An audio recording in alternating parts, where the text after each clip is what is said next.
से मनुष्य शरीर के अंदर जा करके परमात्मा से मिलने का वह एकमात्र दरवाजा है। उस दरवाजे का भेद केवल संतों महात्माओं को ही प्राप्त है। ये दुनिया के लोग, दुनिया की आवाम जनमानस दुनिया के ज्ञान को पढ़ करके अहंकार में डूबे रहते हैं कि हमसे बड़ा कोई ज्ञानी यहां नहीं है।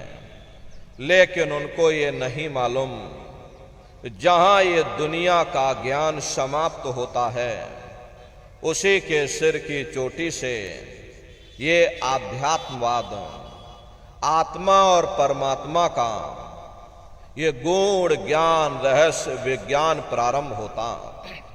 उस विज्ञान को पाने के लिए सबसे पहले यह जरूरी है कि पहले आप लोग मानवतावादी बनो, मानव धर्म और मानव कर्म को अपनाओ। अरे मानव धर्म क्या है? इंसान इंसान के काम आवे, एक दूसरे की निस्वार्थ भाव से सेवा करे, सत्य, दया, अहिंसा, परोपकार आदि गुणों को अपने जीवन में उतार करके और किसी संत महात्मा की खोज करके उनके बताए हुए रास्तों पर चल करके उस मालिक की भक्ति करके अपनी जीवात्मा का कल्याण करा ले। यही इंसान का सबसे बड़ा मानव धर्म है। लेकिन आज इस कलिकाल में ये दुनिया की आवाम जनमानस इंद्रियों के भोग और वासनाओं में, शराबों और कबाबों में, मांस और मदिरा में सुख ढूंढने की कोशिश कर रही है। ये चरित्र पतन जैसे कार्यों को अपना करके ये आवाम जनमानस कैसे सुखी हो सकती है? पहले अपने चरित्र जैसे धन को इकट्ठा करो, क्योंकि चरित्र ही सब कुछ है। चरित्र ही मानव धर्म की पूंजी है। ये दुनिया भर के रगड़े झगड़े, पिता पुत्र में लड़ाई, आदमी औरत में लड़ाई, घर परिवार में लड़ाई, समाज में लड़ाई, जातियों में लड़ाई, मुल्क में लड़ाई, हरे न नारियों, ये इंसानों का काम नहीं है, ये हैवानों का काम है। इसलिए पहले आप इंसान बनो, चरित्रवान बनो, महात्माओं के नजदीक आओ। वे जो दया का प्रसाद दें उसे खुशी खुशी लेकर के अपने निज घर को जाओ, जहां न फिर जन्मना है और ना ही फिर मरना है। इसीलिए हमारे गुरु महाराज परम संत बाबा जय गुरुदेव जी महाराज ने आवाम जनमानस के बीच में ये आवाज लगाई है, क्या इंसानों, तुम अपने मानव धर्म के रास्ते पर वापस आ जाओ और इस मानव मंदिर में बैठ करके भगवान का सच्चा भजन करो, जिससे तुम्हारी ये जीवात्मा नरकों में जाने से बच जाए। अरे हम माने ना माने, लेकिन संत महात्मा त्रिकालदर्शी होते हैं, वे सब कुछ जानते हैं। अगर हम उनके वचनों को मान जाएंगे तो हम लोग बच जाएंगे, नहीं तो खाई और खंदक में जा करके गिर जाएंगे। इसीलिए अभी वक्त है उस मालिक से सच्ची प्रार्थना करने का, भगवान के सामने अपने गुनाहों की माफी मांगने का। धर्म मजहब के नाम पर लड़ने झगड़ने का नहीं, जात बिरादरी के नाम पर लड़ने झगड़ने का नहीं। अरे हमने बहुत लड़ लिया, बड़े बड़े झगड़े और फसादें की, बड़ी बड़ी नुक्ताचीनी की, सिवाय नफरत के हमको क्या मिला? नफरत की ऐसी ज्वाला जली जिसमें घर जल गया, परिवार जल गया, समाज जल गई, जातियां जल गईं, अब सारा देश जल उठा। इसीलिए सारी मानवता बहुत थक गई। हर कोई ऐसी छांव चाहता है जहां उसे ठंडक मिले, शांति और सुकून मिले। और ये सब वहीं मिल सकते हैं जहां शांति के संदेश होते हैं, सुकून के संदेश होते हैं, मानव धर्म और मानव कर्म के संदेश होते हैं। और ये संदेश केवल संत महात्मा फकीर देते हैं जो समदर्शी होते हैं, जो समस्त जीवों के अंदर उस प्रभु के अंश को देखते हैं। ऐसे समदर्शी उन महात्माओं की खोज करो। ये मत देखना महात्मा किस जाति के हैं, महात्मा किस बिरादरी के हैं। अरे जातियां कर्म के अनुसार बनाई गई, जन्म के अनुसार नहीं। मनुष्य की एक ही जाति है, वो है मानव जाति। और इसी मानव जामे में बैठ करके हमें उस मालिक की भक्ति करनी है। प्रेमी भाई बहनों, सुपच जाति के भंगी थे। रैदास जी महाराज जाति के हरिजन थे और मीराबाई जाति की छत्राणी थी। अगर वे सब उस मालिक को प्राप्त कर सकते हैं तो आप भी उस मालिक को प्राप्त कर सकते हो। लेकिन बगैर महात्माओं के, बगैर गुरु के कोई भी जीव इस संसार समुद्र से ना कोई पार हुआ और ना ही कोई हो सकता। ये समुद्र ऐसा है जिसके न इस किनारे का पता न उस किनारे का पता कोई नहीं जान सकता है। ये दुनिया कब बनी, कितनी बार प्रलय और महाप्रलय हो गई, लेकिन इतना जरूर मालूम है जिस दिन से दुनिया बनी है हम लोग यहीं पर भटका खा रहे। अगर इधर से हवा चली, नैया हमारी उधर चली गई और कहीं उधर से हवा चल गई, हमारी नैया डगमगाते हुए इधर चली गई। न जाने कितने युग और कल्प बीत गए, लेकिन हमारी ये जीवन की नैया आज तक इस भवसागर से किनारे नहीं लगी। इसलिए नर नारियों, सौभाग्य से वक्त का इतना बड़ा वरदान आपको मिला, ये मानव तन आपको मिल गया। न जाने किस महात्मा की दया हो गई, न जाने कौन से जन्म जन्मांतरों के शुभ पुण्य कर्म उदय हो गए जो आपको ये मनुष्य शरीर मिल गया। अरे अब की बार ये मौका तुमको मिल गया है, मिले नरदेह यह तुमको, बनाओ काज कुछ अपना और पचो मत या इस जग में, जानियो रैन का सुपना।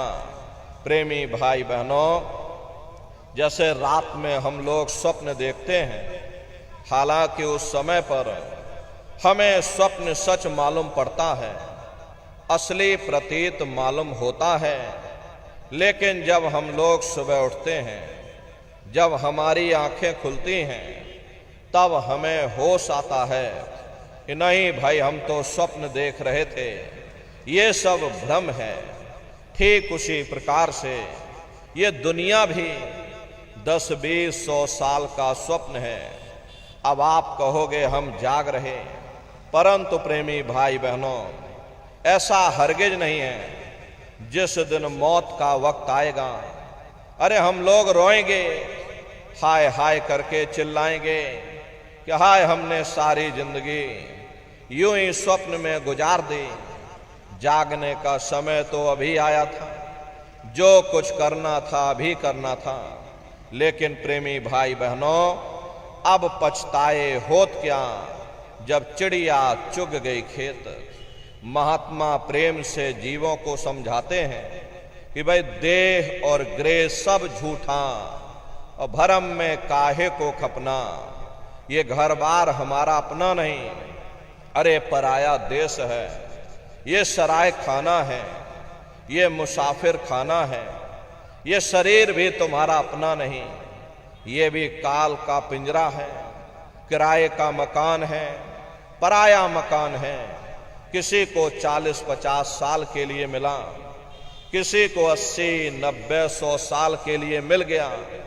जितने जितने श्वास उस मालिक ने बख्शे हैं, उसे भुगतने के बाद में हमें शरीर को यहीं छोड़ जाना। श्वास दुधारा निति जारी, एक दिन खाली चाम। प्रेमी भाई बहनों, एक तालाब पानी से चाहे कितना भी क्यों ना भरा हो, आप एक छोटी सी नाली काटकर खोल दीजिए, तालाब में छोटा सा छेद कर दीजिए, तो सारा पानी ही तालाब से बाहर निकल जाएगा।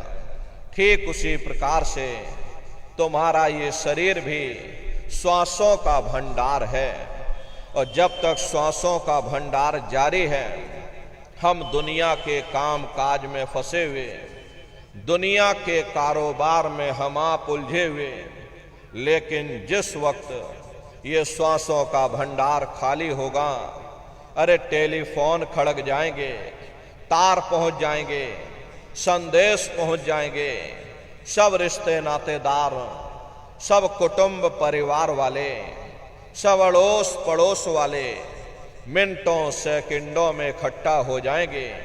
प्रेमी भाई बहनों, जिस शरीर से तुम इतना प्रेम किया करते थे, साबुन से मल मल करके नहाते थे, उसे कोई एक रात भी घर में रखने को तैयार नहीं होता। ये कंधों पर लटका करके शमशान भूमि पर छोड़ करके आ जाते। हिंदू लोग तिनका तोड़ाते, जैसे तिनका टूट गया, तेरा मेरा रिश्ता नाता टूट गया। मुसलमान ईसाई लोग खाक की मिट्टी कब्र में डाल देते, जो मेरे लिए खाक की मिट्टी है वह मेरे लिए तू है। अरे मामूली कष्ट नहीं होता, मौत के समय में घनघोर पीड़ा होती है। जनमत मरत दुसह दुख हुई, सहजो बाई ने बयान किया है कि सहजो मौती आइया, अंग अंग दिया तोड़, और हिया जरे छाती फटे, उठे पीर घनघोर। गुरु महाराज सत्संग में फरमाते थे, जैसे 1,00,000 बिच्छू एक साथ मिल करके हमारे शरीर पर डंक मारे, उससे भी लाखों करोड़ों गुना ज्यादा मौत के समय में दर्द होता है। प्रेमी भाई बहनों, जब मृत्यु आती है तो किस तरह से प्राण निकलते हैं, प्राणों के निकलने की क्या प्रक्रिया होती है, पहले उसे आप अच्छी तरह से समझ लीजिए। सिमटत भांस श्वास उठ जावे, और प्राण पति जब सिमट समावे, उस समय हमारी ये श्वासें रुक जाती हैं, शरीर की चेतना नीचे से सिमटने लगती है। तो सबसे पहले गुदा चक्र टूटता है, क्योंकि गुदा चक्र में पृथ्वी का वास होता है। गुदा चक्र टूट करके ऊपर इंद्रिय चक्र में समा जाता, इंद्रिय चक्र में जल का वास होता, यानी जल ने पृथ्वी को घोल दिया। फिर जब इंद्रिय चक्र टूटेगा तो ऊपर नाभि चक्र में समा जाएगा। ये नाभि चक्र में अग्नि का वास होता, यानी अग्नि ने फिर जल को सुखा दिया।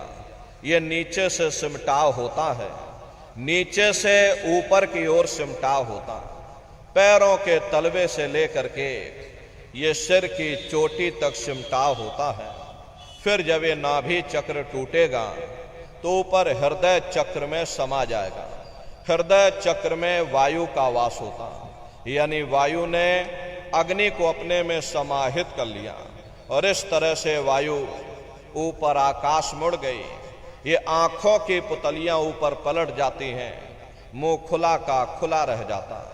अरे महात्मा समझाते हैं कि जब यह कर्म कलाय उपजावे और बुद्धि सुरत की आन दबावे, जब यह जीवात्मा पांचों तत्वों को लांग करके जल पृथ्वी अग्नि वायु आकाश पांचों तत्वों को लांग करके ऊपर आती है, तो काल दाढ़ में आन दवानी, और जब ढरके नैनन से पानी, जब काल अपनी दाढ़ में दबाता है उस समय नेत्रों से पानी निकलता है।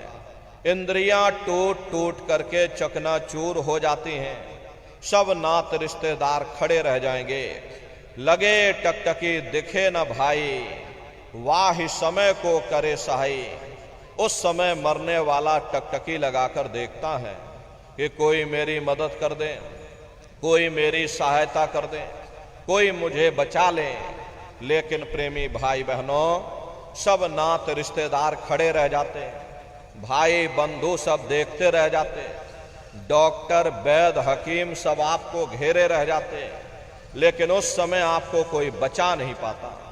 जम के दूत घेर चौफेरा और निक्षय प्राण छोड़ के डेरा।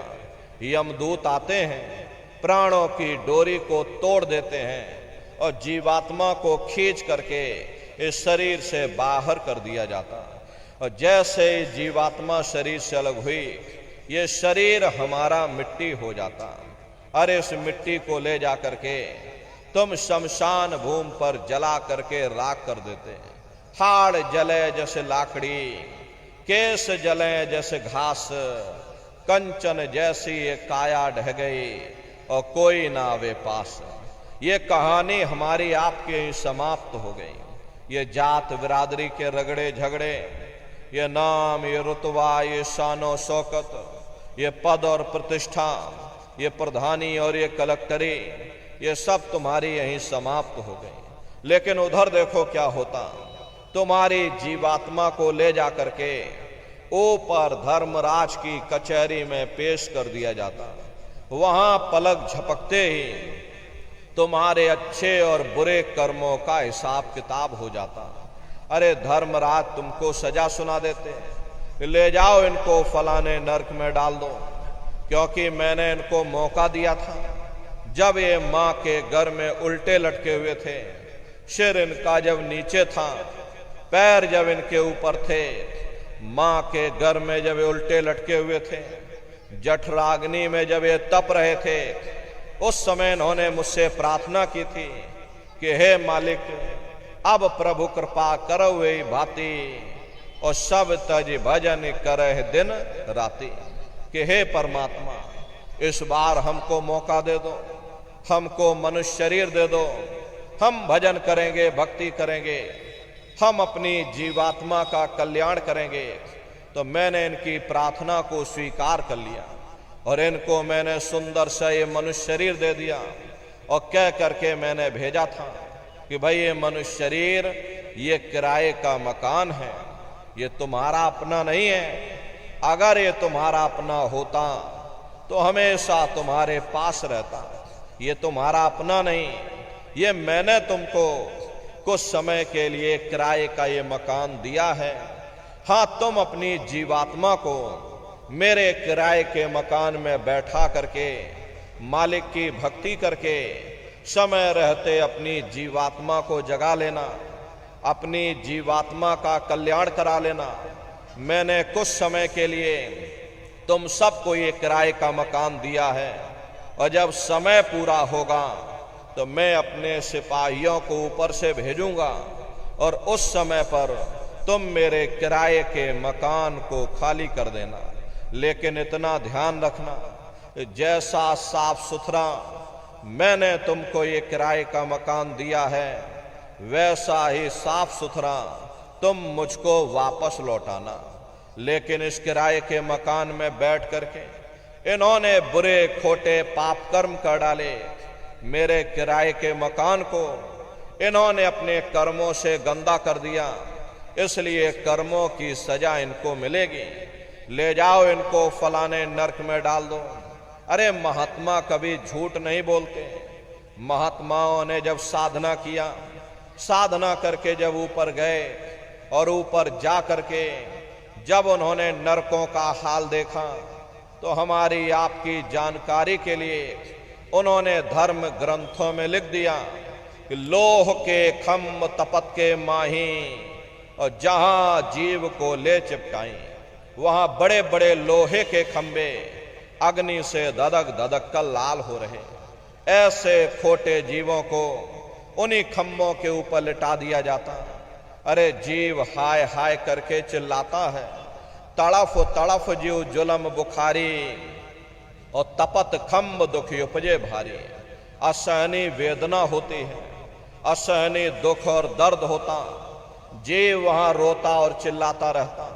लाखों लाख जोजन मील तक तुम्हारे रोने चीखने चिल्लाने की आवाज उन नरकों से होकर के गुजरती है। लेकिन प्रेमी भाई बहनों, वहां कोई तुम्हारी पुकार सुनने वाला नहीं, कोई तुम्हारी दर्द भरी आवाज को सुनने वाला नहीं। ये दुर्दशा क्यों हो गई? क्योंकि हम लोग मनमुखी हो गए, मन के कहे पर चलने लग गए। मन के कहे पर चल करके बुरे खोटे पाप कर्म करने लग गए। कर्मों का ये जखीरा अंबार के अंबार हमने अपने सिर पर लाद लिए। आज उन्हीं कर्मों का हम आप भोग पा रहे। अरे महात्मा कहते हैं कि नर के अनेकन और हैं, कहाँ लग कहूँ बखान, दुख भोगते यह जीव जो जाने जो भोग समान। कहते भाई एक नरक नहीं, ऐसे वहां पर अनेकों अनेक नरक बने हुए। गरुड़ पुराण में 36 प्रकार के नरकों का वर्णन किया गया। कुंभी नरक निदान्य है, पड़े जीव जग जाए, सिर समेत डूबा रहे और सदा नरक के माही। कुंभी कहते हैं घड़े के आकार का बड़ा विशाल नरक वहां बना, दुनिया भर का मवाद उसमें भरा, बड़ी भारी बदबू उसमें से आती, जीवों को ले जाकर उसी में डाल दिया जाता। कुंभी नरक कल्पलो वासा, और मुख में नरक नाक में श्वासा। कल्पलो वासा यानी 1000 चौकड़ी युग का एक कल्प होता है, और कल्पलो वासा यानी युगों युगों तक ये जीव नरकों की सजा को भोगता रहता। और नरकों की सजा भोगने के बाद में इन्हीं जीवों को सीधे मनुष्य शरीर नहीं दिया जाता, बल्कि ले जाकर के 4 खान 84 लाख योनियों में डाल दिया जाता। ये 4 खान 84 लाख योनियां ये कोई मामूली योनियां नहीं होती। 4 खान का मतलब होता है अंडज पिंडज उपमज स्थावर, ये 4 खाने होती हैं। पहली श्रेणी तो इन पेड़ पौधों की आती है जिनके अंदर पानी का तत्व मौजूद होता है। कभी ये भी मनुष्य हुआ करते थे, लेकिन आज अपने कर्मों का ये भोग पा रहे, एक जगह पर पेड़ बन के खड़े हुए। दूसरी श्रेणी कीड़े मकोड़ों की आती है जिनके अंदर पृथ्वी और अग्नि का तत्व मौजूद होता है। तीसरी श्रेणी पंछियों की आती है, चौथी चौपाए जानवरों की आती है, और 5वीं स्वयं इंसानों की आती है, जिसके अंदर 5 तत्व जल पृथ्वी अग्नि वायु आकाश 5 तत्व मौजूद होते हैं। प्रेमी भाई बहनों, ये 4 खाने हैं, इनकी अलग अलग कुल 84 लाख योनियां होती हैं। अब आप पेड़ पौधों को देखिए तो आम का पेड़ अलग है, नीम का पेड़ अलग है, पीपल का पेड़ अलग है। ऐसे ही अलग अलग प्रजातियों के कीड़े मकोड़े, अलग अलग प्रजातियों के पशु और पंछी, कुल मिलाकर के 84 लाख योनियां हैं। हम दुनिया के जीव नरकों की सजा भोगने के बाद में इन्हीं 84 लाख योनियों में डाल दिए जाते हैं। अरे मामूली कष्ट नहीं होता। हमको आपको गर्मी लग गई तो हम लोग देखो छाया में आ गए, सर्दी लग गई कंबल रजाई ओढ़ लिया, भूख लग गई भोजन कर लिया, बीमार हो गए अस्पतालों में चले गए, अपना अपना इलाज करवा लिया। लेकिन देखो इन जानवरों को, क्या गर्मी, क्या सर्दी और क्या बरसात, एक एक रोटी के टुकड़े के लिए बेचारे दर बदर रोड पर भटकते रहते। किसी का हाथ कट गया, किसी का पैर कट गया, किसी को आपने जीते जी काट डाला, मुर्गी की पकड़ करके गर्दन ही घुमा डाली। अरे उनको भी दर्द होता है, उनको भी तकलीफ होती है, लेकिन वे बेचारे बेजुबान हैं, कुछ बोल नहीं पाते हैं, कुछ बता नहीं पाते हैं। हम लोगों के अंदर ये जुबान है, हम लोग बोल बता देते हैं, वे सिर्फ रोते और चिल्लाते रहते हैं। अरे कौन उनकी पुकार सुनने वाला, कौन उनकी दर्द भरी आवाज को सुनने वाला, कौन सी अदालत में जाकर के वे बेचारे दरवाजा खटखटाएं, कौन मजिस्ट्रेट उनकी फरियाद को सुनेगा। प्रेमी भाई बहनों, कोई सुनने वाला नहीं है। अरे कई जन्म भय कीट पतंगा, कई जन्म भय मीन कुरंगा, कई जन्म पंखी सरफोयो, कई जन्म है वर वृक्ष जोयो, मिल जगदीश मिलन की वरिया, और चिरंकार यह देश सजरिया। करोड़ों करोड़ युगों से हम आप नरकों की सजा भोगने के बाद में फिर कभी कीड़े पतंगों की योनि में डाल दिए जाते, कभी पेड़ पौधों की योनि में डाल दिए जाते, तो कभी हम लोगों को अपने अपने कर्मानुसार पशु और पंछियों की योनि में डाल दिया जाता। प्रेमी भाई बहनों, 84 लाख योनियों की सबसे जो आखिरी योनि होती है वो गाय और बैल की योनि होती है। अरे गाय स्त्री का रूप लेती है और बैल पुरुष का रूप लेते हैं। ये 84 लाख योनियों की सबसे आखिरी योनि यानी कि अंतिम पायदान होता है। उसके बाद तब जाकर के हम लोगों को दोबारा फिर से मनुष्य शरीर प्राप्त होता।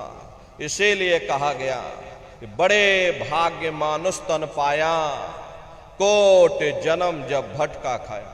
कोटान कोट जन्म जन्मांतरों तक अलग अलग योनियों में भटकने के बाद में तब बड़े सौभाग्य से तुम लोगों को ये मनुष्य शरीर प्राप्त हुआ है।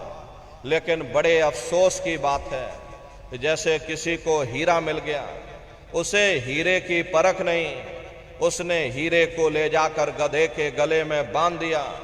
ठीक उसी प्रकार से ये मनुष्य शरीर उत्तम से उत्तम है, लेकिन इंसान इसकी कद्र नहीं करता। खाने पीने ऐशो इशरत में, मोह ममता में अपने कीमती समय को और श्वासों की पूंजी को बर्बाद कर देता। रात गवायो सोए के और दिवस गवायो खाए, और हीरा जन्म अमोल था और कौड़ी बदले जाए। भगवान राम ने कहा कि बड़े भाग्य मानुष तन पाया, सुर दुर्लभ सद ग्रंथ ही गाया। सुर कहते हैं देवताओं को। बड़े से बड़े देवी और देवता भी इस मनुष्य शरीर को पाने के लिए तरसते हैं, क्योंकि इसी मनुष्य रूपी मंदिर में बैठ करके हम आप उस परमात्मा की भक्ति कर सकते हैं।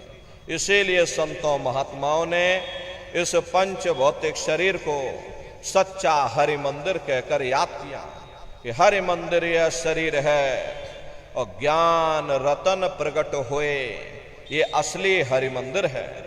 जब भी वो परमात्मा मिलेगा इसी हरि मंदिर के अंदर मिलेगा। इसी पंच भौतिक शरीर को ईसा मसीह साहब ने टेम्पल ऑफ लिविंग गॉड यानी जिंदा ईश्वर का मंदिर कहा। इसी पंच भौतिक शरीर को गुरु नानक साहब ने नर नारायणी देह कहकर याद किया। ये वो देह है जिसमें नारायण स्वयं विराजमान है। अरे वो नारायण जब भी मिलेंगे तुम्हें तुम्हारे अंदर मिलेंगे। यही कबीर साहब ने कहा है, जो तिल माही तेल है, जो चकमक में आग, तेरा साईं तुझ में, और जाग सके तो जाग। जैसे तिल में तेल होता है, पत्थर में अग्नि होती है, ठीक उसी तरह से वो मालिक हर एक के घट घट में, हर एक के वजूद के अंदर बैठा हुआ। यही महात्माओं ने कहा कि कस्तूरी कुंडल बसे, मृग धूड़े बन माही, ऐसे घट घट राम हैं दुनिया देखे नाही। जैसे हिरण कस्तूरी की खुशबू को बाहर जंगलों में ढूंढता फिरता, हालांकि वो खुशबू उसके नाभि से हो करके आती है, वही हाल हम जीवों का है। हम दुनिया के जीव भी उस परमात्मा की खोज बाहर इस जड़ संसार में कर रहे, लेकिन महात्मा कहते हैं कि भाई मोको कहां ढूंढे रे बंदे। अरे मैं तो तेरे पास में, ना तीरथ में ना मूरत में, मैं तो हूं विश्वास में। ना मैं तीरथ में मिलूंगा, ना मैं मूरत में मिलूंगा, ना मैं अन्य किसी कर्मकांड में मिलूंगा, ना मैं ग्रंथों में मिलूंगा, ना मैं पोथियों में मिलूंगा, ना ही मैं इन किताबों में मिलूंगा।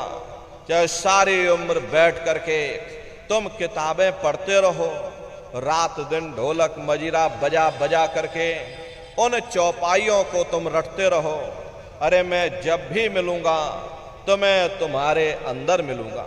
प्रेमी भाई बहनों, बड़ी सीधी सी बात है, ये अगर खाना बनाने की किताब सारी उम्र बैठ करके तुम पढ़ते ही रहोगे कि भाई खाना ऐसे बनता है और खाना वैसे बनता है और खाने में नमक डाला जाता है और खाने में तेल डाला जाता है, खाने में हल्दी डाली जाती है, फिर उसमें जीरा डाला जाता है, तो कभी तुम्हारा पेट नहीं भर सकता जब तक आप खाना बनाओगे नहीं, उसे स्वयं खाओगे नहीं, कभी तुम्हारा पेट नहीं भर सकता।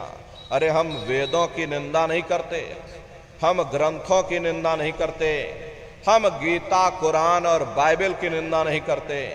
वेद शास्त्र गीता कुरान बाइबल जितने भी हमारे धर्म ग्रंथ हैं, चिल्ला चिल्ला करके सब यही कह रहे हैं कि भाई मनुष्य के अंदर अंड खंड ब्रह्मांड हैं, स्वयं वो परमात्मा तुम्हारे अंदर बैठा है, चलो अंदर चलो, अंदर चल करके उस परमात्मा का दर्शन दीदार करो। अब सवाल ये उठता है भाई आखिर हम अपने अंदर जा करके उस परमात्मा का दर्शन कैसे करेंगे? तो इसके लिए संतों महात्माओं ने केवल 3 साधन बताए। साधन 3 सारे वर्णे और साधन सब थोथे मान। इस कलयुग में उस मालिक को पाने के लिए महात्माओं ने केवल 3 पूजाएं बताई। पहला है सुमरन, दूसरा है ध्यान और तीसरा है भजन। सुमरन कहते हैं अपने गुरु को याद करना, ध्यान कहते हैं अपनी दिव्य दृष्टि को खोलना, और भजन कहते हैं कान में उंगली डाल करके उस शब्द को सुनना, उस नाम को सुनना, उस देववाणी आकाशवाणी को सुनना जो 24 घंटे तुम्हारे सबके अंदर गूंज रही है। प्रेमी भाई बहनों, ये सुरत शब्द नाम योग की साधना है। जितने भी महात्मा धरती पर आए उस मालिक को पाया, सुरत शब्द नाम योग की साधना करके ही पाया। देखिए सबसे पहले कबीर साहब आए, कबीर साहब ने सुरत शब्द नाम योग की साधना जारी की। उसके बाद गुरु नानक साहब आए, गुरु नानक साहब ने भी सुरत शब्द नाम योग की साधना जारी की। उसके बाद और भी महात्मा आए, कबीर नानक दादू दरिया, भीखा रविदास जी महाराज, पलटू साहब जी महाराज, जगजीवन साहब जी महाराज। आप चित्रकूट में चले जाइए, देखिए गोस्वामी जी महाराज जिन्होंने रामचरित्र मानस बनाई है, जिसका पाठ आप सभी लोग अपने अपने घरों में मंदिरों में बैठ करके करते हो, उन्होंने भी उस मालिक को पाया तो सुरत शब्द नाम योग की साधना करके ही पाया। और राजस्थान की धरती पर देखो मीराबाई हुई, सहजोबाई हुई, उन्होंने भी उस मालिक को पाया तो सुरत शब्द नाम योग की साधना करके ही पाया। प्रेमी भाई बहनों, ये सुरत शब्द नाम योग की साधना है। इस साधना की 3 क्रियाएं हैं। पहला है सुमरन, दूसरा है ध्यान और तीसरा है भजन। तो कैसे आप लोग सुमरन करोगे, कैसे आप लोग ध्यान करोगे और कैसे आप लोग भजन करोगे? बहुत से नए प्रेमी भाई बहन यहाँ बैठे हुए हैं, तो सुमरन ध्यान और भजन कैसे कैसे करना है बैठ करके आप सभी लोग अच्छी तरह समझ लेना और फिर घर पर जा करके करिएगा। तो सबसे पहले सुमरन कैसे किया जाएगा? सुमरन करने के लिए एक माला आप लोग ले लेना। ये देखिए प्रेमी भाई बहनों, 108 दाने की ये माला है। अपने अपने घरों में बैठ करके बाहर से अपनी आंखों को बंद कर देना और दोनों आंखों के मध्य भाग में अपने ध्यान को रोक करके और दाने दाने पर जय गुरुदेव नाम का उच्चारण करिएगा। हर दाने पर जय गुरुदेव नाम, हर दाने पर जय गुरुदेव नाम, जय गुरुदेव जय गुरुदेव जय गुरुदेव जय गुरुदेव। कुल 108 बार करिएगा। दोबारा इसी जगह फिर वापस आ जाओगे। जब आप जय गुरुदेव नाम का जाप करोगे तो दोनों आंखों के मध्य भाग में और दाने दाने पर मन ही मन, अंदर ही अंदर जय गुरुदेव नाम का जाप करिएगा। जिसको आप याद कर रहे हो, एक समय ऐसा आएगा वो अंतर में तुम्हारे सामने प्रकट हो जाएगा। उसके स्वरूप को देख लेना, फिर उसी के स्वरूप को याद करके जय गुरुदेव नाम का सुमरन सभी नए प्रेमी भाई बहन करिएगा। दूसरी बार फिर यहीं से जय गुरुदेव नाम का सुमरन, तीसरी बार फिर यहीं से जय गुरुदेव नाम का सुमरन, चौथी बार फिर यहीं से जय गुरुदेव नाम का सुमरन। इस तरह से कुल 8 बार जय गुरुदेव नाम का सुमरन सभी नए प्रेमी भाई बहन करिएगा। और 8 बार करने के बाद में ये माला आप रख देना। प्रेमी भाई बहनों, ये जय गुरुदेव नाम किसी साधारण इंसान का नाम नहीं, ये स्वयं उस अनामी महाप्रभु का नाम है। समय समय पर संत महात्मा फकीर अपने अपने समय पर आकर के अपनी साधना के द्वारा उस मालिक के नाम को जगाते हैं, उस मालिक के नाम को सिद्ध करते हैं। जैसे कबीर साहब आए, कबीर साहब ने साहिब नाम सिद्ध किया। गुरु नानक साहब आए, गुरु नानक साहब ने वाह गुरु नाम सिद्ध किया। गोस्वामी जी महाराज आए, गोस्वामी जी महाराज ने राम नाम सिद्ध किया। मीराबाई आई, मीराबाई ने गिरधर नाम सिद्ध किया। सूरदास जी महाराज आए तो सूरदास जी महाराज ने श्याम नाम सिद्ध किया। इसी तरह से हमारे गुरु महाराज जय गुरुदेव नाम सिद्ध करके गए। जय गुरुदेव नाम का जहाज लगा कर गए। अगर इस जहाज पर सारी दुनिया बैठेगी, ये जहाज सारी दुनिया को पार करेगा। एक है साध है सब सद है, और सब साध है सब जाए। पहले अपने गुरु की उंगली पकड़ लो, क्योंकि गुरु तुम्हारा सच्चा रहबर है। गुरु बिन भव निज तरे न कोई, बगैर गुरु के तुम्हारी ये जीवात्मा इस भव सागर से पार नहीं जा सकती। गुरु गोविंदो खड़े और काके लागू पाई, और बलिहारी गुरु आपने जिन गोविंद दियो बताई। महिमा उन्हीं की है जिन्होंने उस गोविंद को लखा दिया। इस संसार में हमारे 3 तरह के गुरु होते हैं। पहले गुरु हमारे माता पिता होते हैं, जो हमें जन्म देते हैं, हमारा पालन पोषण करते हैं, बचपन से हमारे अंदर संस्कार डालते हैं। ये माता पिता हमारे पहले गुरु, पहले भगवान होते हैं। दूसरे गुरु हमारे शिक्षक होते हैं, जो हमें स्कूलों में, कॉलेजों में हमें जो भौतिक ज्ञान देते हैं, ये हमारे दूसरे गुरु होते हैं। और तीसरे हमारे आध्यात्मिक गुरु होते हैं, जो हमारी जीवात्मा को इस भव सागर से पार ले जाते हैं। इसीलिए कहा गया है, गुरुर ब्रह्मा गुरुर विष्णु गुरुर्देवो महेश्वरा गुरुर साक्षात पर ब्रह्मा तस्मै श्री गुरुवे नमः। 3 लोक 9 खंड में और गुर से बड़ा न कोई, और करता करे न कर सकें, और गुरु करें सो हुई। इसलिए प्रेमी भाई बहनों, साधना करने से पहले जय गुरुदेव नाम का सुमरन सभी नए प्रेमी भाई बहन करिएगा।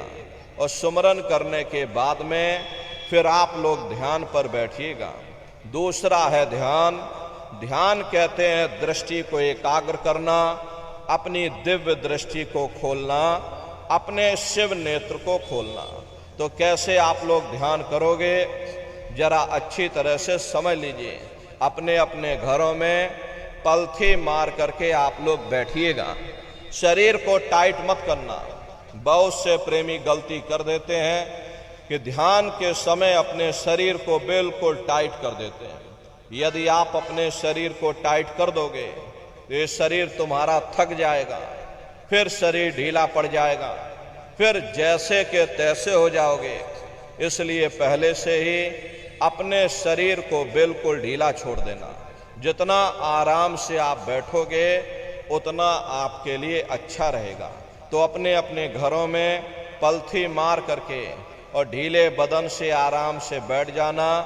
बाहर से अपनी आंखों को बंद कर लेना और दोनों आंखों के मध्य भाग में दूर सामने देखिएगा तो सामने आपको अंधेरा दिखाई पड़ेगा। जब आप अपने बाहर की आंख को बंद कर दोगे और अंतर में सामने देखोगे तो सामने आपको अंधेरा दिखाई देगा। बस उसी अंधेरे में एक जगह पर आप अपनी दृष्टि को रोकिएगा। होशियारी यही रहे ये आंखों की पुतलियां हिलने ना पाएं। शुरुआती समय में ये आंखों की पुतलियां अंदर अंदर हिलेंगी, लेकिन जब आप रोज रोज अभ्यास करोगे, करत करत अभ्यास ते और जड़मत होत सुजान, जब रोज रोज अभ्यास करोगे तो आंखों की पुतलियां हिलना बंद हो जाएंगी। तो दूर सामने अंधेरे में एक जगह पर आप अपनी दृष्टि को रोकिएगा। दोनों तिल एक तार मिलाओ और तब देखो गुलजारा है। दोनों आंखों को एक जगह पर अंधेरे में केंद्रित करो। उस समय किसी के बारे में सोचना नहीं, किसी के बारे में विचार मत करिएगा।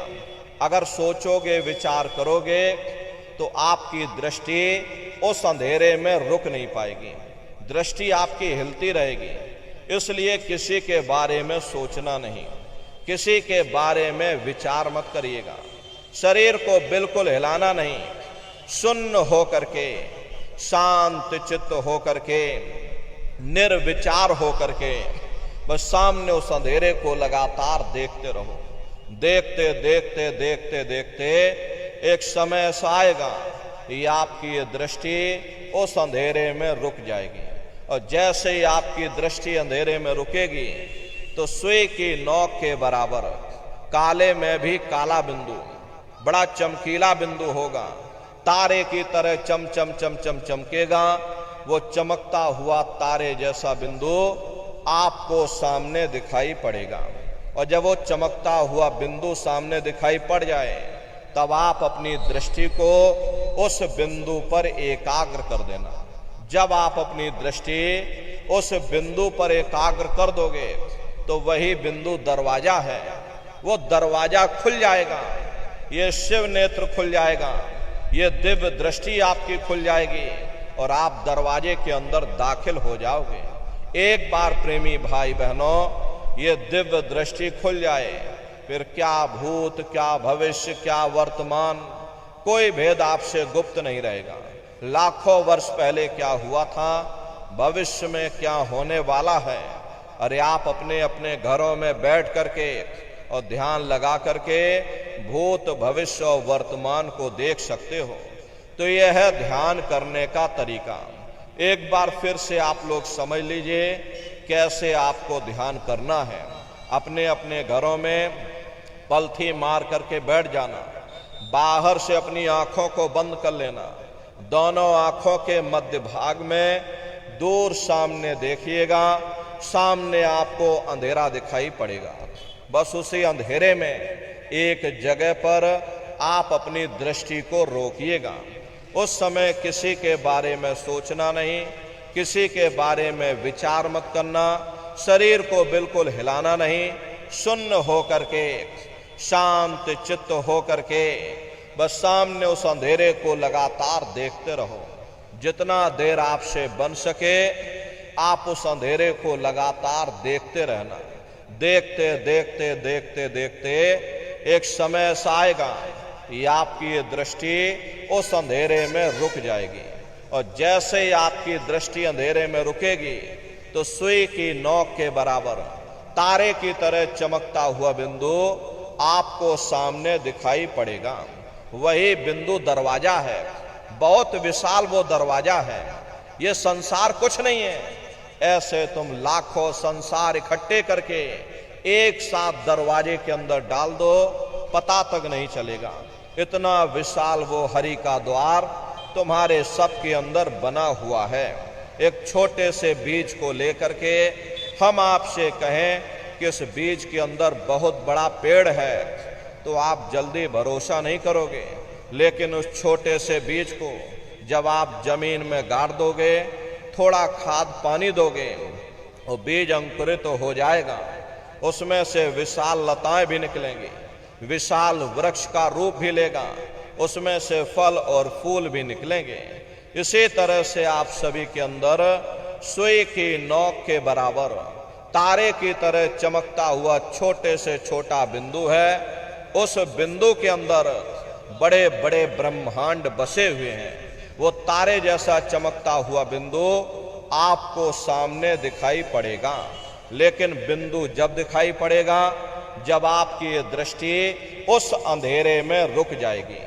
जैसे ही आपकी दृष्टि अंधेरे में रुकेगी, वो तारे की तरह चमकता हुआ बिंदु आपको सामने दिखाई पड़ेगा। और जब वो बिंदु सामने दिखाई पड़ जाए, तब आप अपनी दृष्टि को उस बिंदु पर एकाग्र कर देना। और जब आप अपनी दृष्टि उस बिंदु पर एकाग्र कर दोगे, तो वो बिंदु फट जाएगा, वो दरवाजा खुल जाएगा, ये शिव नेत्र खुल जाएगा, ये दिव्य दृष्टि आपकी खुल जाएगी और आप दरवाजे के अंदर दाखिल हो जाओगे। तो प्रेमी भाई बहनों, ये है ध्यान करने का तरीका। और तीसरा है भजन। गाने बजाने का नाम भजन नहीं है। नाच गाना ढोल मजीरा, अरे इसका नाम भजन नहीं है। भजन कहते हो शब्द को सुनना, उस नाम को सुनना, उस देववाणी आकाशवाणी को सुनना जो 24 घंटे तुम्हारे सबके अंदर गूंज रही है। तो कैसे भजन करोगे, जरा अच्छी तरह से समझ लीजिए। ये दोनों उंगली कानों में डाल करके ये कानों को बंद कर लेना। कान इसीलिए बंद किए जाते हैं ताकि बाहर की कोई आवाज हमको सुनाई न पड़े।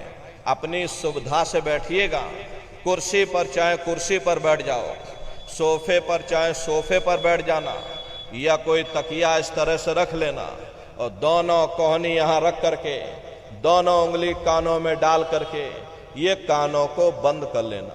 बहुत सी हमारी माताएं बहनें हैं, बूढ़े बुजुर्ग हैं, अरे भाई आपके घुटनों में दर्द होता होगा, ये रीढ़ की हड्डी में दर्द होता होगा और आप बैठ करके भजन नहीं कर पाते हो, तो आप लेट करके भजन करिएगा। ऐसे सीधे लेट जाना और लेटे लेटे आंख और कान को बंद कर लेना। मतलब तो आंख और कान को बंद करना है, चाहे आप लेट करके करो या चाहे आप बैठ करके करो। यही कहा गया कि भाई आंख कान मुख बंद कराओ, अनहद झिंगा शब्द सुनाओ। यानी पहले अपनी आंख को बंद करो, अपने मुख को बंद करो, दोनों उंगली कानों में डाल करके ये कानों को बंद कर लो और ऊंचे से ऊंचा ध्यान दे करके उस आवाज को सुनने की कोशिश करो। प्रेमी भाई बहनों, जब आप अपने कानों को बंद करके और अंतर में गौर से सुनोगे, तो आपको ऐसा अनुभव होगा कि कहीं सीटी जैसी आवाज हमारे कानों में बज रही है। टी, इस तरह से सीटी जैसी आवाज शुरू में आप सभी को सुनाई पड़ेगी। करना कुछ नहीं है, लेटे हो चाहे बैठे हो, बस आप उस आवाज को सुनते रहना और सुनते सुनते उसी में लीन हो जाओ। जब आप उसमें लीन हो जाओगे तो एक समय ऐसा आएगा, दोबारा आपको अनुभव होगा कि कहीं बड़ी दूर से एक महीन आवाज, घंटे और शंख की आवाज हमारे कानों में बज रही है। जैसे मंदिरों में घंटियां बजती हैं, टन टन टन टन, तो बाहर तो आपने नकल किया। महात्माओं ने कहा था ये शरीर तुम्हारा सच्चा हरि मंदिर है। इसी हरि मंदिर के अंदर 24 घंटे वो घंटे और शंख की आवाज गूंज रही। उसी घंटे शंख की आवाज को महात्माओं ने शब्द कहा। अरे आपकी धर्म पुस्तकों में लिखा है कि पोथी पढ़ पढ़ जग मुआ और पंडित भया न कोई, और 2.5 अक्षर प्रेम का और पढ़े सो पंडित हुई। दुनिया वाले कहते हैं कि 2.5 अक्षर का मतलब प्रेम है। अरे प्रेम नहीं है, प्रेम में तो मात्रा लगी हुई। यहां पर जिस 2.5 अक्षर का वर्णन उन महात्माओं ने किया है वो है शब्द शा आदा बा और दाम। उसी शब्द को महात्माओं ने नाम कहा। कल युग जोग न जग न ज्ञाना, एक आधार नाम गुण गाना। कलयुग में न योग है न यज्ञ है न ये ज्ञान है, तो कलयुग में क्या है? कलयुग केवल नाम आधारा, और सुमिर सुमिर नर उतर ही पारा। कलयुग में केवल नाम का आधार है। तो उसी घंटे संग की आवाज को महात्माओं ने शब्द या नाम कह करके याद किया। उसी घंटे संग की आवाज को ईसा मसीह साहब ने वर्ड या लागस कहकर याद किया। उसी घंटे संग की आवाज को गुरु नानक साहब ने अनहद वाणी कहकर याद किया। चीन में जो महात्मा हुए उन्होंने इसको ताओ कहकर याद किया। मुसलमान फकीरों ने इसे कलमा कहकर याद किया। हिंदू महात्माओं ने इसे देववाणी आकाशवाणी कहकर याद किया।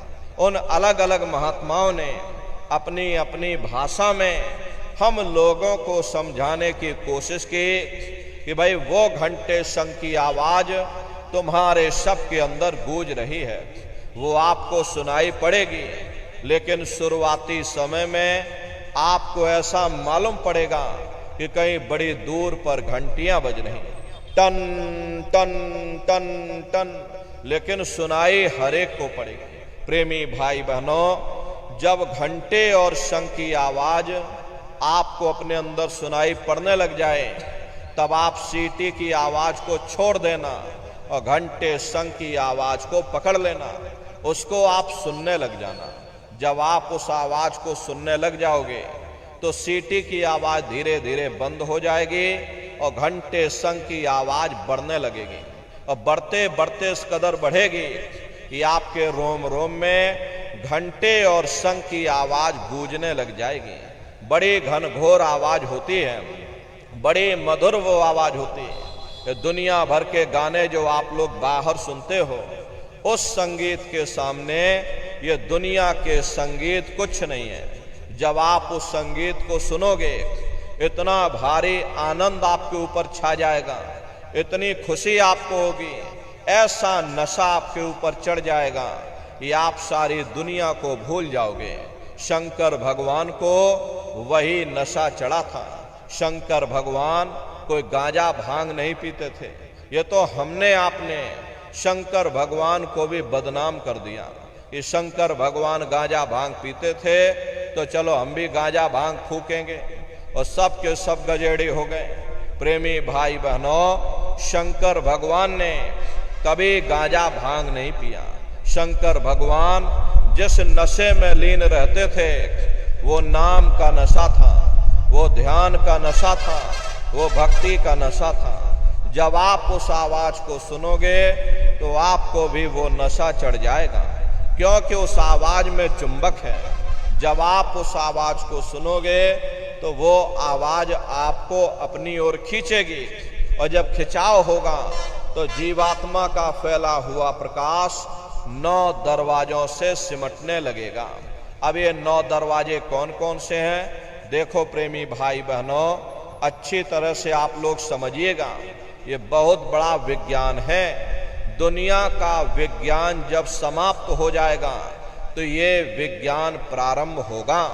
यही सच्चा सनातन विज्ञान है जो ऋषियों मुनियों ने समझाया, जिसको ये संसार भूल गया और बाहरी पाखंड में और कर्म कांडों में उलझ गया।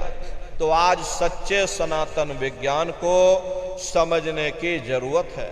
तो ये 9 दरवाजे कौन कौन से हैं? 2 आंख, 2 कान, 2 नाक के सुराख, 1 मुंह, 2 मलमूत्र का रास्ता, ये शरीर के 9 दरवाजे हैं। सबसे पहला दरवाजा गुदा चक्र आता है। गुदा चक्र में गणेश जी वास करते हैं। गणेश जी वहाँ के मालिक हैं। ये 4 दल का कवल है। यहाँ पर पृथ्वी तत्व पाया जाता है। उसके ऊपर इंद्रिय चक्र आता है। इंद्रिय चक्र में ब्रह्मा जी वास करते हैं। ब्रह्मा जी वहाँ के मालिक हैं। ये 6 दल का कवल है। यहां पर जल तत्व पाया जाता है। उसके ऊपर ये नाभि चक्र आता है। नाभि चक्र में विष्णु जी वास करते हैं। विष्णु जी यहाँ के मालिक हैं। ये 8 दल का कवल है। यहाँ पर अग्नि तत्व पाया जाता है। उसके ऊपर ये हृदय चक्र आता है। हृदय चक्र में शिव जी वास करते हैं। शिव जी यहाँ के मालिक हैं। ये 12 दल का कवल है। यहाँ पर वायु तत्व पाया जाता है। अरे वास तो वो ऊपरी मंडलों में, ऊपरी लोकों में वास करते हैं, लेकिन उनका प्रकाश, उनकी किरणें इन चक्रों पर पड़ती हैं।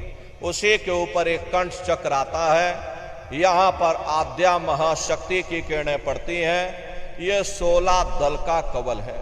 और आप सबसे ऊपर, तुम्हारी जीवात्मा सबसे ऊपर दोनों आंखों के मध्य भाग में बैठी है, जहां पर ये देवियां बिंदी लगाती हैं और पुरुष जहां पर ये टीका लगाते हैं। ये बिंदी और ये टीका यहाँ पर हम लोग इसीलिए लगाते हैं क्योंकि यहीं पर हमारी जीवात्मा बैठी है, उसका श्रृंगार किया जाता है।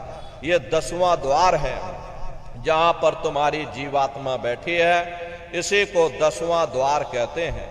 अरे आप लोग रोज चौपाई गाते हो कि मंगल भवन मंगल हारी, द्रवं सुदशरथ अजर बिहारी।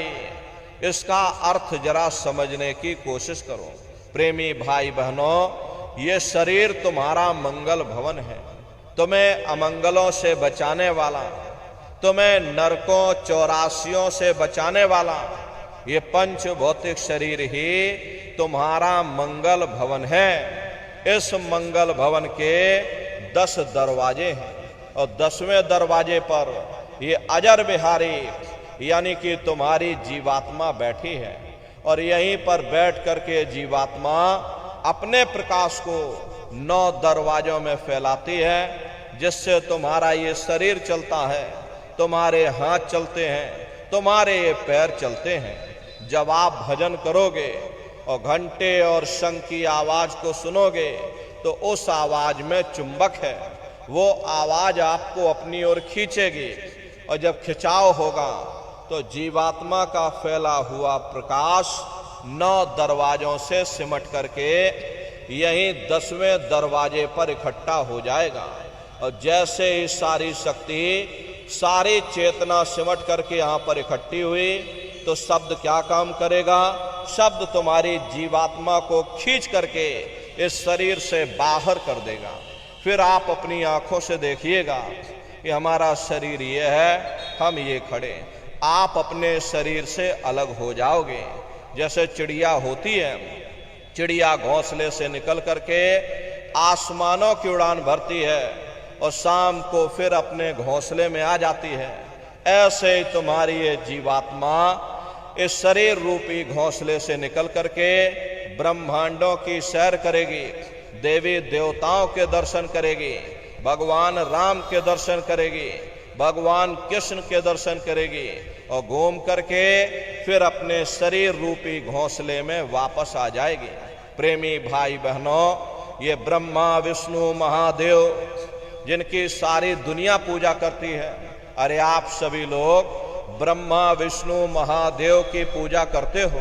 अब पूजा करते करते आपका ये जीवन बीत गया, जिंदगी तुम्हारी बीत गई, लेकिन कभी तुमने विचार ये नहीं किया भाई जिनकी हम पूजा कर रहे, आखिर ये ब्रह्मा विष्णु महादेव कौन है, ये कहाँ पर रहते हैं, ये क्या काम करते हैं, अरे इनके माँ बाप कौन हैं, भगवान राम कौन है, भगवान कृष्ण कौन है, ईश्वर कौन है, ब्रह्म कौन है, पर ब्रह्म कौन है, ये कहाँ पर रहते हैं। तो जरा संक्षिप्त में आप समझिएगा, क्योंकि अगर हम इसका वर्णन करेंगे तो लाखों वर्ष लग जाएंगे, एक लोक का वर्णन नहीं हो पाएगा।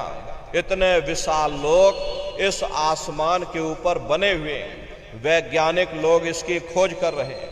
कोई चंद्रमा तक चंद्रयान को भेज रहा, कोई मंगल ग्रह पर मंगलयान को भेज रहा, लेकिन प्रेमी भाई बहनों, इस संसार की धातु वहां तक नहीं पहुंच पाएगी। तो किन किन मंडलों को पार करते हुए तुम्हारी ये जीवात्मा अपने 5वें मंडल पर यानी कि सचखंड में पहुंचेगी। रास्ते में कौन कौन से देश मिलेंगे, उस देश के कौन कौन से राजा मिलेंगे, तो जरा संक्षिप्त में आप समझ लीजिए। प्रेमी भाई बहनों, जब आप भजन करोगे और जब घंटे और शंख की आवाज को सुनोगे तो उसी घंटे शंख की आवाज को पकड़ करके ये जीवात्मा ब्रह्मांडों की चढ़ाई करती है। मान लो आप किसी जंगल में खो गए और चारों तरफ अंधेरा ही अंधेरा हो, कोई रास्ता आपको नजर ना आ रहा हो, तो आप किसी टापू या पहाड़ पर चढ़ करके और वहीं से आवाज लगाते हो कि भाई कोई हमारी आवाज को सुन रहा हो तो कृपया करके हमको रास्ता बताओ। मान लो किसी आदमी ने आपकी आवाज को सुना और उसने आपको आवाज दी कि भाई हम तुमको ये आवाज दे रहे, तुम इस आवाज को पकड़ करके और तुम हम तक पहुंच जाओ। भले ही हमें दिखाई ना पड़े, लेकिन हम उसकी आवाज को पहले सुनेंगे। हम उसी जगह पहुंच जाएंगे जहां पर वो व्यक्ति आवाज दे रहा। ठीक उसी प्रकार से इस मानव मंदिर के अंदर, इस हरि मंदिर के अंदर वो परमात्मा आवाज दे रहा। जब ये जीवात्मा उस आवाज को सुनेगी तो उस आवाज को पकड़ करके ये जीवात्मा वहीं पहुंच जाएगी जहां वो परमात्मा बैठ करके आवाज दे रहा। तो वो आवाज कब सुनाई पड़ेगी? जब आप भजन करोगे और जब घंटे शंख की आवाज को सुनोगे तो उसी घंटे शंख की आवाज को पकड़ करके ये जीवात्मा ब्रह्मांडों की चढ़ाई करती है। पलक झपकते यह जीवात्मा खरबों योजन ऊपर चली जाती है। ये चांद सूरज सितारों को पार करने के बाद में सबसे पहले जो आपको लोक मिलेगा उसे महात्माओं ने शिवलोक कहा। शिवलोक तमोगुणी स्थान है, वहां के मालिक शिव जी हैं। वो पार्वती जी के साथ उस लोक में विराजमान हैं। शिव जी का दर्शन करने के बाद में फिर जब आप ऊपर चढ़ोगे उसी के ऊपर ब्रह्मा जी का लोक आएगा। ब्रह्मा जी का लोक वो रजोगुणी स्थान है, वहां के मालिक ब्रह्मा जी हैं। वो गायत्री सावित्री और सरस्वती के साथ उस लोक में विराजमान है। और ब्रह्मा जी का दर्शन करने के बाद में फिर घंटे शंख की आवाज को पकड़ करके फिर जब आप ऊपर चढ़ोगे उसी के ऊपर विष्णु लोक आएगा। विष्णु लोक वो सतोगुणी स्थान है, वहां के मालिक विष्णु जी हैं। उनका बड़ा मनमोहक स्वरूप है। उनकी 4 भुजाएं हैं और चारों भुजाओं में शंख गदा पद्म और चक्र सुशोभित हैं। और आप क्षीर सागर में लक्ष्मी जी के साथ विराजमान हैं। ये तीनों देवता ब्रह्मा विष्णु और महादेव अपने अपने लोक में बैठ करके राज कर रहे। एक रचयिता है जो हम जीवों को रचता है, एक पालनहार है जो हम जीवों को पालता है, एक संहार करता है जो हम जीवों को नष्ट कर देता। एक का काम है शरीर को बनाना, एक का काम है शरीर की सुरक्षा करना, एक का काम है शरीर को नष्ट कर देना। इनके जो माता हैं वो आद्या महाशक्ति हैं। ब्रह्मा विष्णु महादेव लोक के ऊपर वो आद्या महाशक्ति का लोक आता है। उसी को देवी दुर्गा का लोक कहा जाता है। और उसी लोक को पार करने के बाद में सबसे पहला देश पड़ता है, या यूं कह लीजिए कि पहली राजधानी पड़ती है, जिसे महात्माओं ने सहस दल कवल कहा। वो राजधानी है। जैसे आपके उत्तर प्रदेश की राजधानी लखनऊ है, जौनपुर आपका जिला है, इसी तरह प्रेमी भाई बहनों वो सहस दल कवल राजधानी है। ये ब्रह्मा विष्णु महादेव के जो लोक हैं उस राजधानी के अंतर्गत आने वाले जिले हैं। और राजधानी का जो मालिक है वो निरंजन भगवान है। ये ब्रह्मा विष्णु महादेव ये निरंजन भगवान के ही पुत्र हैं। और ये आद्या महाशक्ति देवी दुर्गा ये निरंजन भगवान की अर्धांगिनी हैं। और निरंजन भगवान स्वयं तीनों लोकों के मालिक हैं। उन्हीं को त्रिलोकीनाथ कहा जाता है। हिंदू उन्हीं को परमात्मा कहते हैं। मुसलमान उन्हीं को खुदा कहते हैं, ईसाई उन्हीं को गॉड कहते हैं। ये जल एक है। जल को चाहे आप पानी कह लो, चाहे वाटर कह लो, चाहे आप नीर कह लो, इसी तरह प्रेमी भाई बहनों वो परमात्मा एक है। हम लोग लफ्जों के झगड़े में उलझे हुए हैं। घंटे और शंख की आवाज जो हर इंसान के अंदर गूंज रही, वो आवाज उन्हीं के मुखार बिंद से हो रही। निरंजन भगवान का जो स्वरूप है वो ज्योतिष स्वरूप है। हजार बाती की अखंड ज्योति वहां पर बराबर जल रही। परम प्रकाश रूप दिन राती, नहीं कछु चाहिए दिया घरत बाती। अरे हम आप मंदिरों में ज्योत जलाते हैं, ये तो हम आप उसकी नकल करते हैं। महात्माओं ने आपको चिन्ह बता दिया कि भाई उनका ऐसा स्वरूप है, तो हम लोग यहाँ पर नकल करने लगे। इस ज्योति में तेल की जरूरत पड़ती है, बाती की जरूरत पड़ती है। तेल बाती खत्म हो जाए, ज्योति तुम्हारी बुझ जाएगी। लेकिन वो अखंड ज्योति वहां पर ऐसी जल रही जिसमें ना तेल की जरूरत है और ना बाती की जरूरत है।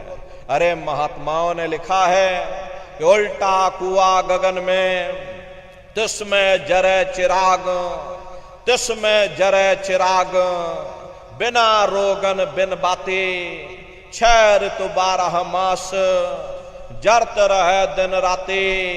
सतगुर मिले जो होए, ताहि की नजर में आवे, बिन सतगुर नहीं कोई, वाह को दर्शावे। वो अखंड ज्योति ऐसी है जिससे पूरा ब्रह्मांड प्रकाशवान हो रहा। जितनी भी अवतारी शक्ति आई, भगवान राम आए, राम को वहीं से नीचे उतारा गया। इसीलिए उस देश को अयोध्या नगरी या कौशलपुर देश भी कहा जाता है।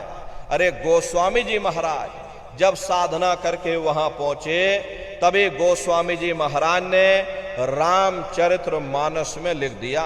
देखो प्रेमी भाई बहनों, रामचरित्र मानस में गोस्वामी जी महाराज ने जो भी लिखा, जब उन्होंने साधना किया, साधना करके जब ऊपर गए, जो कुछ उन्होंने ऊपर जा करके देखा वो रामचरित्र मानस में लिख दिया। अरे आप लोग ऊपर गए नहीं, आपने कुछ देखा नहीं, इसीलिए आप अर्थों को समझ नहीं पाते हो और अर्थ का अनर्थ कर देते। तो क्या लिखा गोस्वामी जी महाराज ने? देखिए गोस्वामी जी महाराज रामचरित्र मानस में लिखते हैं कि मोद्यो नैन त्रसत में भयो, पुन चितवत कौशलपुर गयो। जब मैंने अपने बाहर की आंख बंद की, मेरी अंतर की आंख खुल गई और मैं क्या देख रहा हूं, मैं कौशलपुर देश में पहुंच गया। मोह विलोक राम मुस्काई, मुझे देख करके भगवान राम प्रसन्न हो गए। उन्होंने ऊपर जाने का मुझे रास्ता दे दिया। मैं ऊपर जा करके क्या देख रहा हूं, उधर माज सुनंडज राया, देखे बहु ब्रह्मांड निकाया, अति विचित्रता लोक अनेका, और रचना अधिक एक तेका। विचित्र विचित्र भांत के वहां पर लोक बने हुए, एक से बढ़कर एक सुंदर सोने के वहां पर महल बने, जिनकी शोभा अवर्णीय है।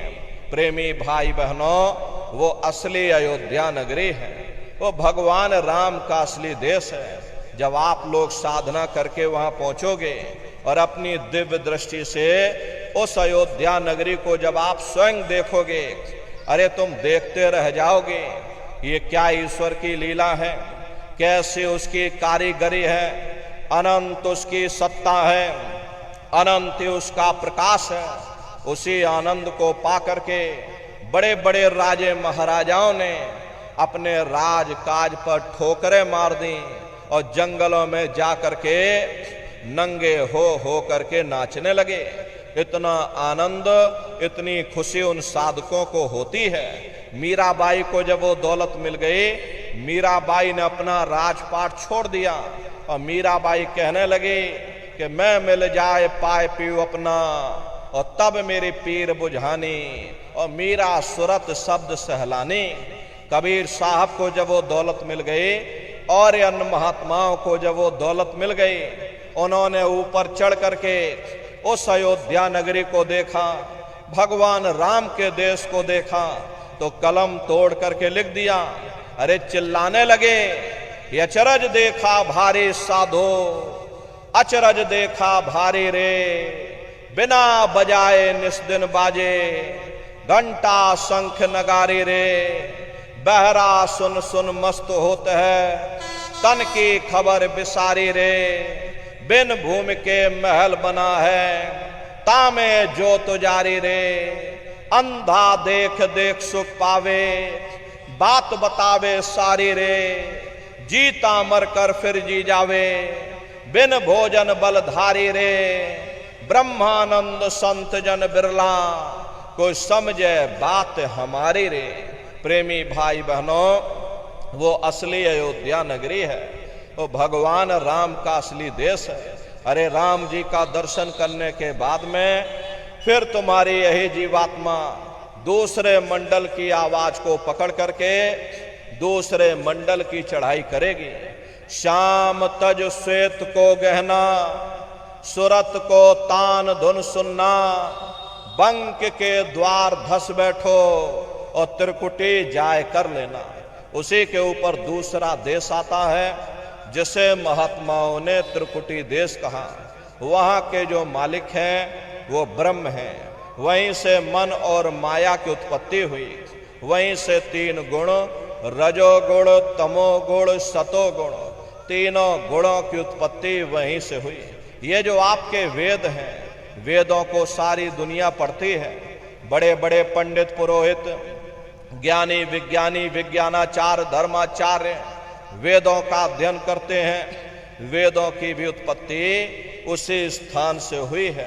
अरे महात्मा कहते हैं कि त्रिकुटी महल में विद्या सारा, घनहर गरजे बजे नगारा, लाल वरन सूरज उजियारा। वहां पर दो धुनें, बादलों की गर्जन और मृदंग की आवाज उस लोक में गूंजती रहती है। जैसे पहले स्थान पर भगवान राम के देश में घंटे और शंख की आवाज गूंजती है, ऐसे दूसरे मंडल पर यानी कि ब्रह्म के देश में बादलों की गर्जन और मृदंग वहां पर बजता रहता है। ओम का जाप बराबर वहां होता रहता है। ब्रह्म का जो स्वरूप है लाल वरन सूरज उजियारा। ये सूरज कुछ नहीं है, ऐसे लाखों लाख सूर्य इकट्ठे करोगे तो वहां का एक सूर्य बनेगा। प्रेमी भाई बहनों, ब्रह्म का जो स्वरूप है वो सुबह के लाल सूर्य के समान है, इसीलिए वहां का पूरा ब्रह्मांड लाल है। महात्मा जब साधना करके वहां पहुंचे तभी महात्माओं ने लिख दिया कि लाली मेरे लाल की, जित देखूं तो लाल, लाली देखन में गई, मैं भी हो गई लाल। वो पूरा ब्रह्मांड ही लाल है। तो जितने साधक वहां पहुंच जाते हैं उन सभी को योगेश्वर कहा जाता है। योगेश्वर की पदवी उन्हीं को मिलती है जो ब्रह्म स्थान तक पहुंच रखते हैं। जैसे व्यास जी हुए, वशिष्ठ जी हुए, वाल्मीकि जी हुए, इन सब की पहुंच वहीं तक थी। इसीलिए कहा गया कि वाल्मीकि भय ब्रह्म समाना। जब इनकी जीवात्मा वहां पहुंची और जब इन्होंने ब्रह्म का दर्शन किया तो इनका स्वरूप भी ब्रह्म के समान यानी कि ब्रह्म स्वरूप हो गया। तो जितने साधक वहां पहुंच जाते हैं उन सभी को योगेश्वर कहा जाता है। योगेश्वर भगवान श्री कृष्ण उसी देश में वास करते हैं। ये जो ब्रह्म देश है वो श्री कृष्ण भगवान का ही देश है और श्री कृष्ण भगवान वहीं पर रहते हैं। अरे बाहर की जन्माष्टमी नहीं है जो आप लोग यहाँ पर जन्माष्टमी मनाते हो, ये तो आप नकल करते हो। महात्माओं ने कहा था भाई सही मायने में तुम जन्माष्टमी कब मनाओगे? जब तुम्हारी ये जीवात्मा 5 तत्व जल पृथ्वी अग्नि वायु आकाश और 3 गुण रजोगुण तमोगुण सतोगुण यानी 5 तत्व 3 गुणों से परे होकर के ब्रह्म देश में पहुंच करके जब तुम कृष्ण भगवान का दर्शन कर लोगे तब सही मायने में जन्म अष्टमी मनाई जाएगी। प्रेमी भाई बहनों, वहां कृष्ण भगवान का दर्शन करने के बाद में फिर तुम्हारी यही जीवात्मा तीसरे मंडल की आवाज को पकड़ करके तीसरे मंडल की चढ़ाई करेगी। आगे पहुंचे सुन झंकार, ररंकार धुन सुनी पुकार, आगे श्वेत सुन है भाई, मान सरोवर पैठ नहाई। उसी के ऊपर तीसरा देश आता है जिसे महात्माओं ने सुन्न देश कहा, उसी को रारंग देश कहा जाता है, उसी को अक्षर और नेति कहा जाता है। वहां के जो मालिक हैं वो रारंग पुरुष यानी कि पर ब्रह्म पुरुष हैं। वहां किंगरी और सारंगी दो धुनें उस लोक में गूंजती रहती हैं और पर ब्रह्म पुरुष का जो स्वरूप है वो पूर्णमासी के चंद्रमा के समान बड़ा ही मनमोहक स्वरूप है।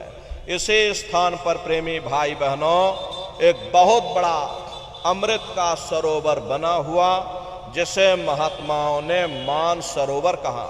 जब तुम्हारी ये जीवात्मा उस मान सरोवर में जाकर स्नान कर लेगी तो जन्म जन्मांतरों के तुम्हारे मैले पाप कर्म साफ हो जाएंगे।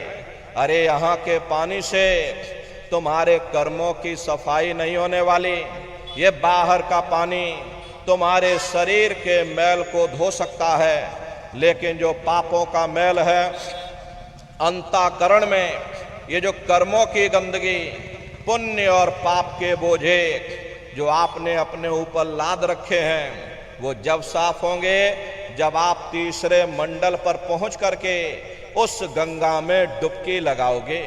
उस गंगा में स्नान करने के बाद में ये जीवात्मा हंस रूप हो जाती है। हंसन मिले हंसा हो जाई, मिले जो अमीय आहारा है। जीवात्मा का खुद का प्रकाश उस समृद्ध के सरोवर में स्नान करने के बाद में 16 सूर्य के बराबर हो जाता। फिर यही जीवात्मा चौथे मंडल की आवाज को पकड़ करके चौथे मंडल की चढ़ाई करती है। दो पर्वत के संग निहारो, भंवर गुफा ते संत पुकारो। दो पर्वतों को पार करने के बाद में बड़ा सुंदर देश आता है जिसे महात्माओं ने भंवर गुफा कहा। वहां के जो मालिक हैं वो सोहंग पुरुष हैं। वहां बंसी यानी मुरली की मधुर ध्वनियां सदा उस लोक में उच्चारण होती रहती हैं। और सोहंग पुरुष का जो स्वरूप है वो दोपहर के सूर्य के समान महाप्रकाशवान स्वरूप है। अरे स्वरूप में अंतर है। पहले स्थान पर निरंजन भगवान का जो स्वरूप है वो ज्योतिष स्वरूप है। दूसरे स्थान पर ब्रह्म का जो स्वरूप है वो सुबह के लाल सूर्य के समान है। तीसरे स्थान पर ब्रह्म पुरुष का जो स्वरूप है वो पूर्णमासी के चंद्रमा के समान है। और चौथे स्थान पर सोहंग पुरुष का जो स्वरूप है वो दोपहर के सूर्य के समान महाप्रकाशवान स्वरूप है। और वहां के धनी का दर्शन करने के बाद में ताके परे धाम सतनामा, बीन बजे सतलोक ठिकाना। सोहंग देश के ऊपर वो 5वां देश आता है जिसे महात्माओं ने सचखंड देश कहा।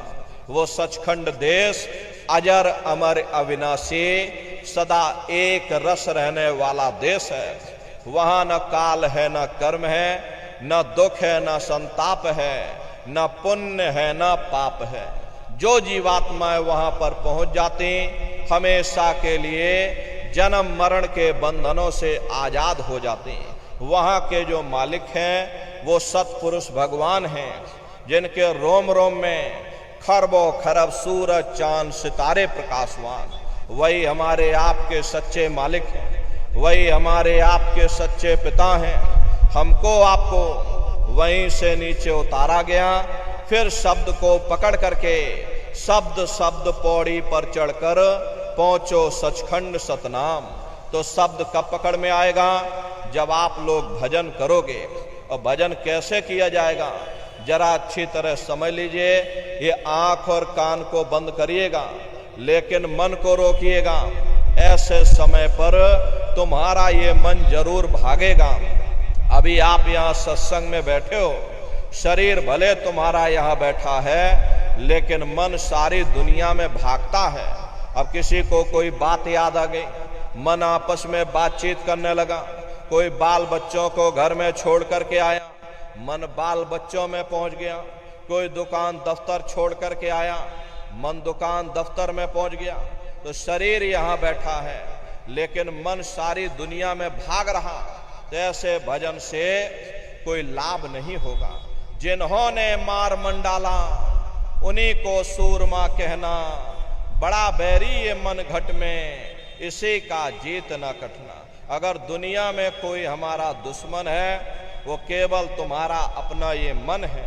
ये मन रूपी रावण कब मरेगा? जब 9 द्वारों पर फतेह हासिल करके तुम यहाँ 10वें द्वार पर चढ़ जाओगे, तब सही मायने में दशहरा मनाई जाएगी।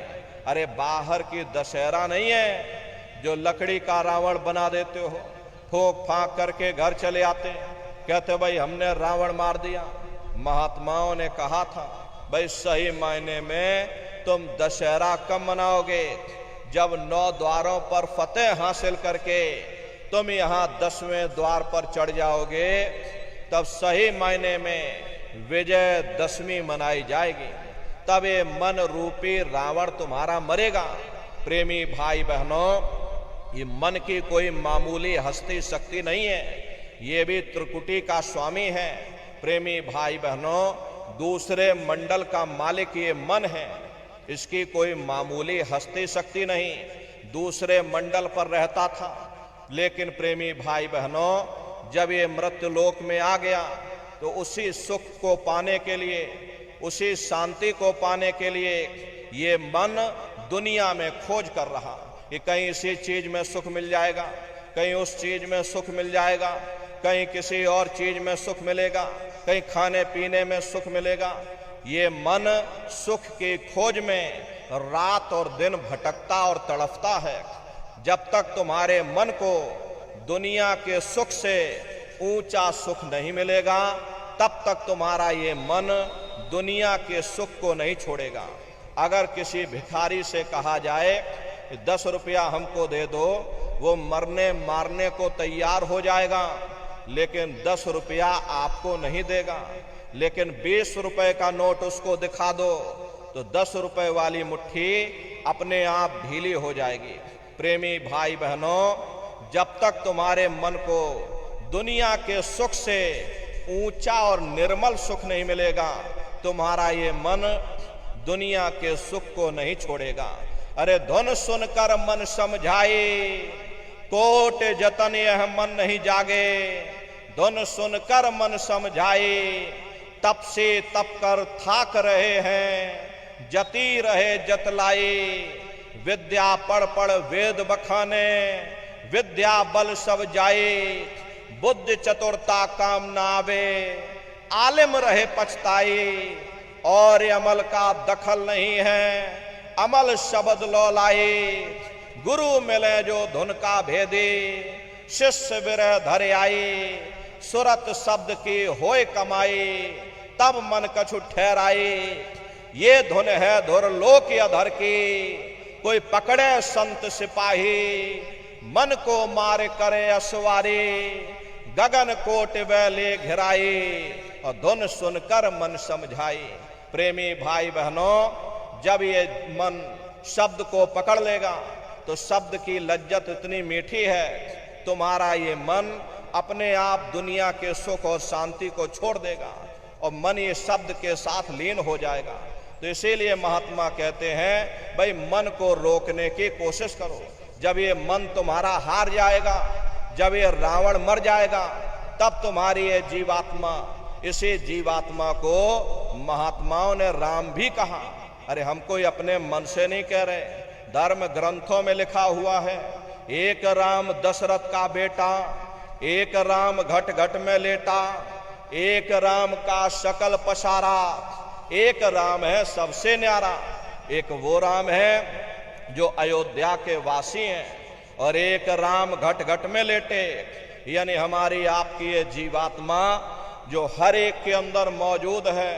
महात्माओं ने कहा भाई एक वो राम है, और एक राम का सकल पसारा, यानी पहले स्थान के मालिक वो निरंजन भगवान जिनको दुनिया त्रिलोकीनाथ कहती है। महात्माओं ने कहा भाई एक वो राम है, और एक राम है सबसे न्यारा, पांचवें स्थान के मालिक वो सतपुरुष भगवान जो हमारे आपके सच्चे पिता हैं। महात्माओं ने कहा भाई एक वो राम है।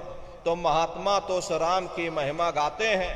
प्रेमी भाई बहनों, जब ये मन रूपी रावण मर जाएगा, तब ये जीवात्मा ये राम शब्द को पकड़ करके जब पहले स्थान पर निरंजन भगवान के देश में, यानी अयोध्या नगरी में जब आप पहुंचोगे, जब ये जीवात्मा वहां पहुंचेगी और जब निरंजन भगवान के स्वरूप का दर्शन करेगी, यानी ज्योतिष स्वरूप का दर्शन करेगी, तब सही मायने में दिवाली मनाई जाएगी। तो ये महात्माओं का अपना एक आध्यात्मिक उद्देश्य है। मोटी बात आप पकड़िए कि भजन कैसे करोगे, ये आंख और कान को बंद कर लेना, अंतर में गौर से सुनिएगा। शुरू शुरू में सीटी जैसी आवाज आप सभी को सुनाई पड़ेगी, उसे आप पकड़ लेना, लगातार सुनते रहना, सुनते सुनते उसी में लीन हो जाओ। एक समय ऐसा आएगा, दोबारा आपको अनुभव होगा कि कहीं बड़ी दूर से एक महीन आवाज, घंटे और शंख की आवाज हमारे कानों में बज रही, और जब घंटे शंख की आवाज आपको अपने अंदर सुनाई पड़ने लग जाए, तब आप सीटी की आवाज को छोड़ देना और घंटे शंख की आवाज को पकड़ लेना। एक बार प्रेमी भाई बहनों आप उस आवाज को पकड़ लो, फिर वो आवाज आपको नहीं छोड़ेगी, खींच करके शरीर से बाहर कर देगी। रोजाना रोजाना रोज ब्रह्मांडों की सैर करना, रोज देवी देवताओं के दर्शन करना, रोज घर बैठे भगवान राम के दर्शन करना, रोज घर बैठे भगवान कृष्ण के दर्शन करना, और घूम करके फिर अपने शरीर रूपी घोंसले में वापस चले आना।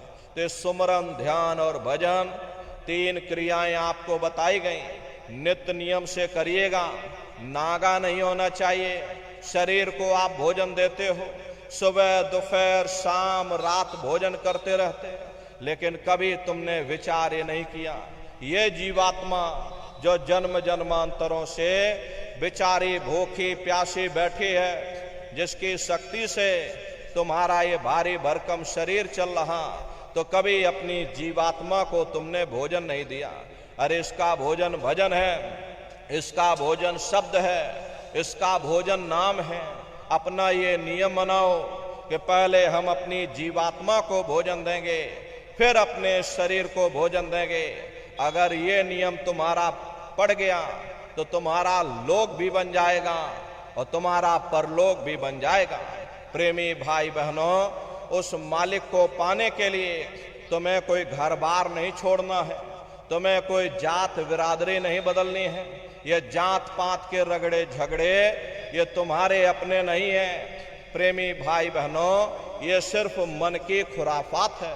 अरे आप अपनी बुद्धि से विचार करिए, जब गुरु नानक साहब नहीं आए थे तब कोई सिख नहीं था, जब मोहम्मद साहब नहीं आए थे तब कोई मुसलमान नहीं था, जब ईसा मसीह साहब नहीं आए थे तब कोई ईसाई नहीं था, और पीछे लौटते चले जाओ तो केवल मनुष्य मनुष्य रह जाते हैं। ये रगड़े झगड़े किसने पैदा किए? ये हमने आपने पैदा किए। अरे कोई भी महात्मा यहाँ पर आकर के न कोई कौम मनाने आता है, न कोई महात्मा यहाँ मजहब चलाने आते हैं, न कोई महात्मा यहाँ जात बिरादरी को बदलने आते हैं, और ना ही आप हमारे हाथों में ये डंडे और तलवारें देने के लिए आते हैं। अरे आप तो सच्चा मार्ग, सनातन मार्ग समझाने के लिए इस धराधाम पर शरीर रूप में अवतरित होते हैं। महात्मा कोई जात बिरादरी नहीं देखते। अरे महात्मा कोई ऊंच नीच भेदभाव पैदा नहीं करते। अगर महात्माओं ने भेदभाव किया होता तो देखो भगवान राम जंगलों में रहने वाली आदिवासी महिला सबरी का जूठा बेर भगवान राम नहीं खाते। निर्मल मन जन सो मोह पावा, मोह कपट छल छिद्र न भावा। इसीलिए महात्मा कहते हैं भाई जाति पाति पूछे नहीं कोई, हरि का भजय सो हरि का होई। लोग यहाँ जात पात बनाते बनाते रह गए, लेकिन ऐ नर नारियों, जब तुम्हारी ये जीवात्मा इस मनुष्य रूपी चोले को छोड़ करके ऊपर जब तुम धर्मराज की कचहरी में पहुंचोगे, वहां न तुमसे ये पूछा जाएगा कि भाई तुम किस जाति के हो, या तुम किस कौम के हो, या तुम किस मजहब के हो। अरे भाई तुम हिंदू हो या मुसलमान हो, सिख हो या ईसाई हो, पंडित जी हो या यादव जी हो। अरे वहां तुम्हारे कर्म देखे जाएंगे, भक्ति भाव देखा जाएगा, मालिक से मिलने का प्रेम और प्यार देखा जाएगा। इसीलिए महात्मा कहते हैं भाई मालिक को पाने के लिए तुम्हें कोई जात बिरादरी नहीं बदलनी, तुम्हें कोई घर परिवार नहीं छोड़ना, तुम्हें कोई बाल बच्चे नहीं छोड़ने, तुम्हें कोई जंगलों पहाड़ों में नहीं भटकना, तुम्हें कोई काले नीले पीले कपड़े नहीं पहनना, तुम्हें कोई गर्म पानी ठंडे पानी में गोता नहीं लगाना, तुम्हें कोई साधु सन्यासी और बाबा नहीं बनना।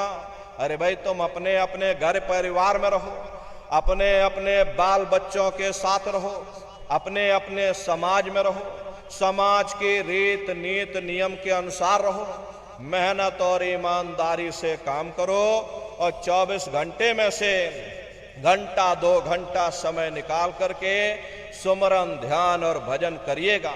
यही दौलत तुम्हारे काम आएगी। बाकी सब रगड़े और झगड़े ये सब तुम्हारे यहीं पड़े रह जाएंगे। सुई की एक नोक भी तुम्हारे साथ में जाने वाली नहीं है। बड़े बड़े राजे महाराजे आए, सारी जिंदगी उन्होंने ये किला बनाते बनाते गुजार दिया। आज उनके किलों को जाकर देखिए, आज खंडहर बने पड़े हुए। विश्व विजेता सिकंदर सारी दुनिया पर राज करने का ख्वाब देखता था, वो भी मुट्ठी खोल करके चला गया। अरे कोई क्या साथ लेकर जाएगा? जो चीज तुम्हारे साथ में जाने वाली वो केवल परमात्मा की भक्ति है। इसलिए प्रेमी भाई बहनों, वो दौलत कमा लो जो अंत समय में तुम्हारे काम आवे, वरना ये समय तुम्हारा निकलता जा रहा। ये श्वासों की पूंजी ये दिन प्रतिदिन कम होती जा रही। एक समय ऐसा आएगा ये बुलबुला तुम्हारा फूट जाएगा, फिर ना जाने ये मनुष्य शरीर तुमको मिले ना मिले। अरे भटकते रह जाओगे युगों युगों के लिए उन नरकों और चौरासियों में। इसलिए प्रेमी भाई बहनों, अहो भाग्य है आपका, आपको ये मनुष्य शरीर मिल गया, आपको ये मौका मिल गया। इस मौके का लाभ उठाओ। मनुष्य रूपी मंदिर में बैठ करके वो आत्मधन कमा लो, वो खजाना कमा लो जिससे तुम्हारी जीवात्मा का कल्याण हो जावे। तो सुमरन ध्यान और भजन नित्य नियम से आप लोग करिएगा। और देखो प्रेमी भाई बहनों, हमारी आपसे प्रार्थना है कि आप सभी लोग शाकाहारी रहिएगा, क्योंकि हमारे गुरु महाराज ने शाकाहार पर विशेष जोर दिया। गुरु महाराज हमारे कहते थे, ये बच्चे बच्चियों तुम लोग शाकाहारी रहना, शाकाहार का प्रचार करते रहना। इसी से देश और दुनिया में भारी परिवर्तन होगा। प्रेमी भाई बहनों, परिवर्तन कोई कानून बनाने से नहीं होगा, परिवर्तन कोई आंदोलन करने से नहीं होगा, परिवर्तन कोई तोड़फोड़ करने से नहीं होगा।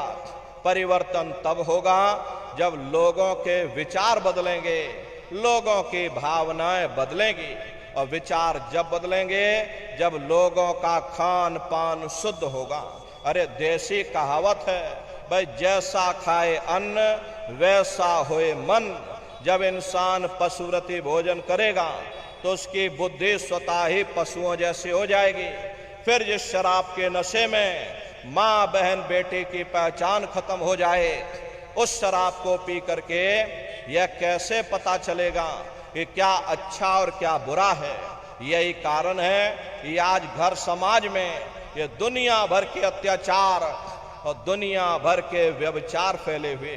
अरे हम लोग देखिए मंदिर बनवाते हैं, उन मंदिरों में नहा धो करके जाते, कहते भाई परमात्मा के रहने की जगह है, हमको नहा धो करके जाना चाहिए, फूल अगरबत्ती ले जाना चाहिए। कोई उन मंदिरों में कूड़ा कचड़ा नहीं डालता। अगर तुम कूड़ा कचड़ा डालोगे तो आपस में लाठियां चल जाएंगी।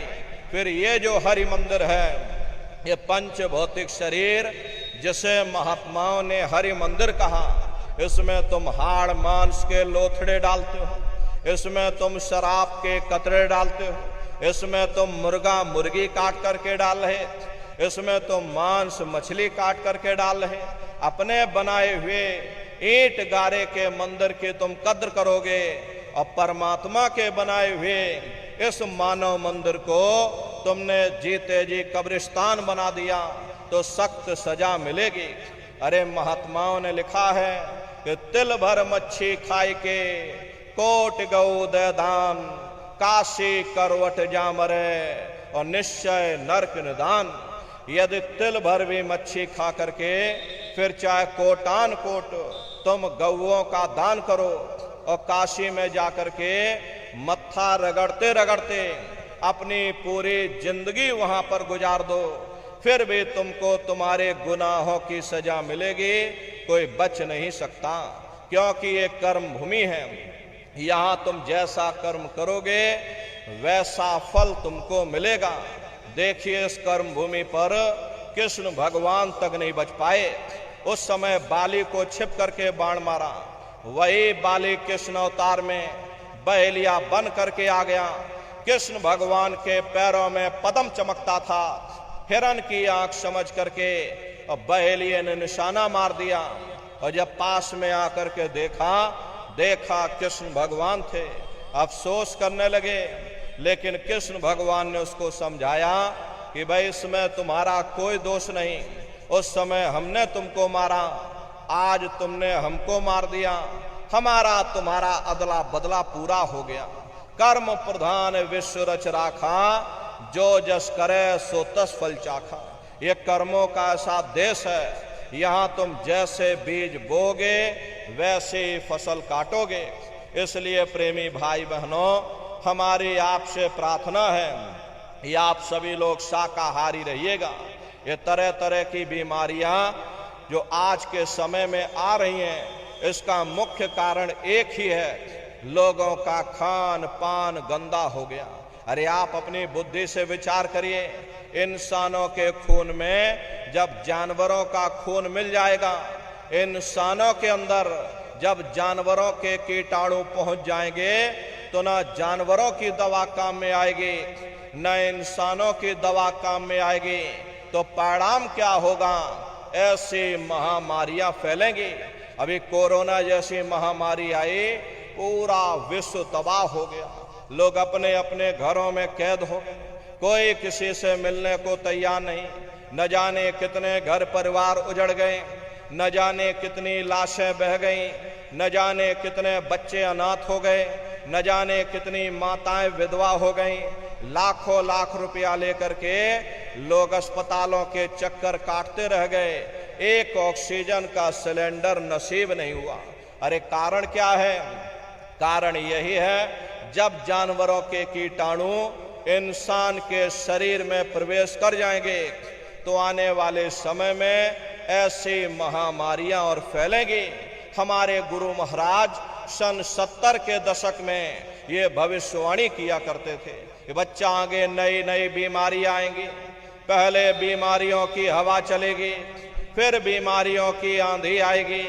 अरे लाशें पड़ी घर घर में सड़ेंगी, बचाने वाला मिलेगा ना, कोई जमाना बदलेगा। और कहे जय गुरुदेव पुकार, जमाना बदलेगा। इसलिए प्रेमी भाई बहनों, हमारी आपसे प्रार्थना है कि आप सभी लोग शाकाहारी रहिएगा। कोई ऐसा नशा मत करो जिससे बुद्धि तुम्हारी पागल हो जाए और घर में माँ बहन बेटी की पहचान खो दो। एक द्रौपदी के चीर हरण से पूरा महाभारत हो गया। भीष्म पितामह उस समय मौन रहे, गुरु द्रोण मौन रहे। नतीजा क्या हुआ? महाभारत हो गया। लाखों करोड़ों लोग काल के गाल में समा गए। आज इस कलयुग में शराब के नशे में न जाने कितनी माताओं बहनों पर अत्याचार हो रहा, न जाने कितना व्यभिचार हो रहा। इसका भारी परिणाम आवाम जनमानस को भोगना पड़ेगा। गुरु महाराज हमारे कहते थे, राख बनेंगे महानगर तक, एटम के अंगारों से पत्ता पत्ता झुलस जाएगा, विश्व युद्ध टंकारों से मानव की क्या पेश चलेगी, अंबर तक फट जाएगा, इस धरती का सारा आंगन लाशों से पट जाएगा, महाशक्तियां दुनिया भर के मिट्टी में मिल जाएंगे, क्रूर विधर्मी मानव की तब अकल ठिकाने आएगी, ऐसा भीषण बम भोले का तांडव होने वाला है। और जागो जागो दुनिया वालों, समय बदलने वाला है। इसलिए प्रेमी भाई बहनों, हमारी आपसे प्रार्थना है, ये आप लोग शाकाहारी रहिएगा। कोई ऐसा नशा मत करो जिससे बुद्धि तुम्हारी पागल हो जाए और घर में माँ बहन बेटी की पहचान खो दो। अरे आप अपने आप को कट्टर हिंदू मानते हो? अरे भाई, हम कट्टर हिंदू हैं, हमसे बड़ा सनातनी दुनिया में कोई नहीं। हम भगवान राम को मानने वाले, हम बजरंगबली को मानने वाले, हम महात्मा बुद्ध को मानने वाले, हम भगवान कृष्ण को मानने वाले।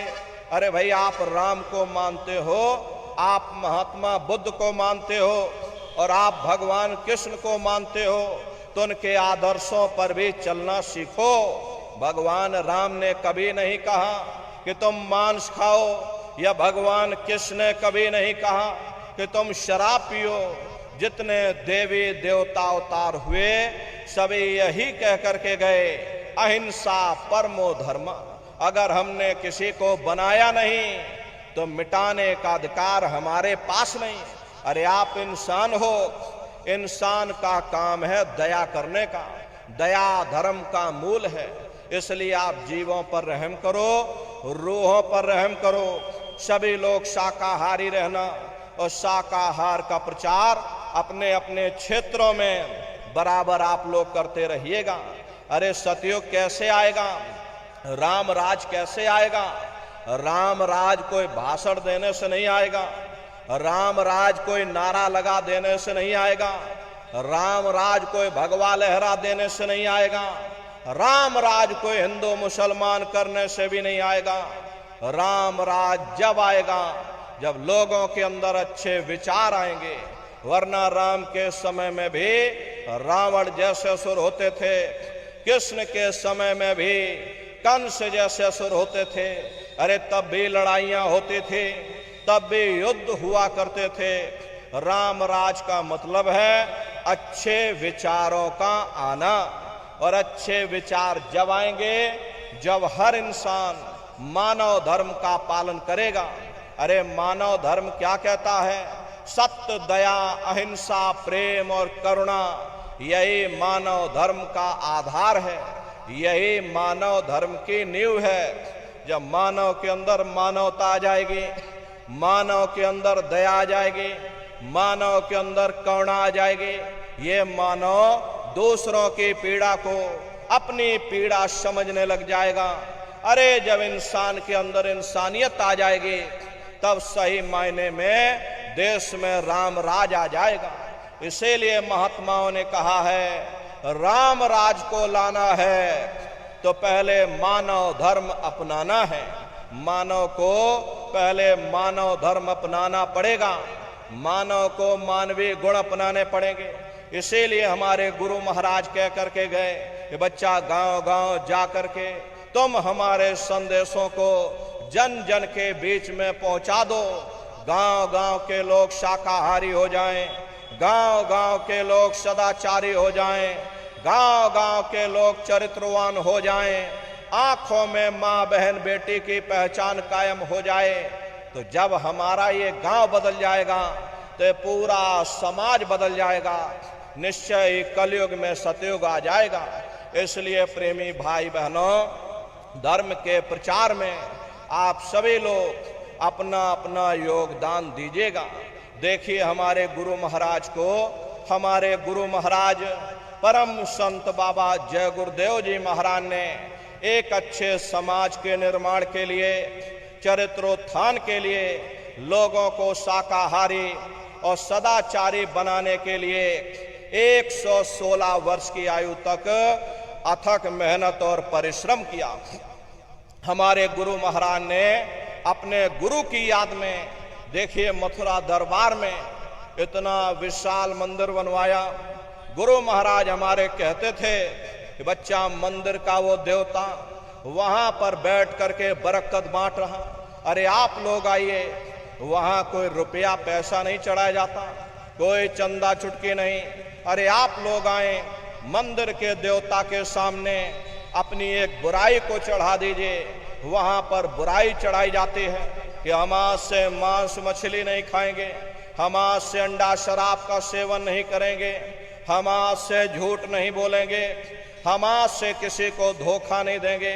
अरे आप अपनी एक बुराई चढ़ा दो, आपकी एक मनोकामना पूरी होगी। ऐसा वरदानी मंदिर हमारे गुरु महाराज ने अपने गुरु की याद में मथुरा दरबार में बनाया है।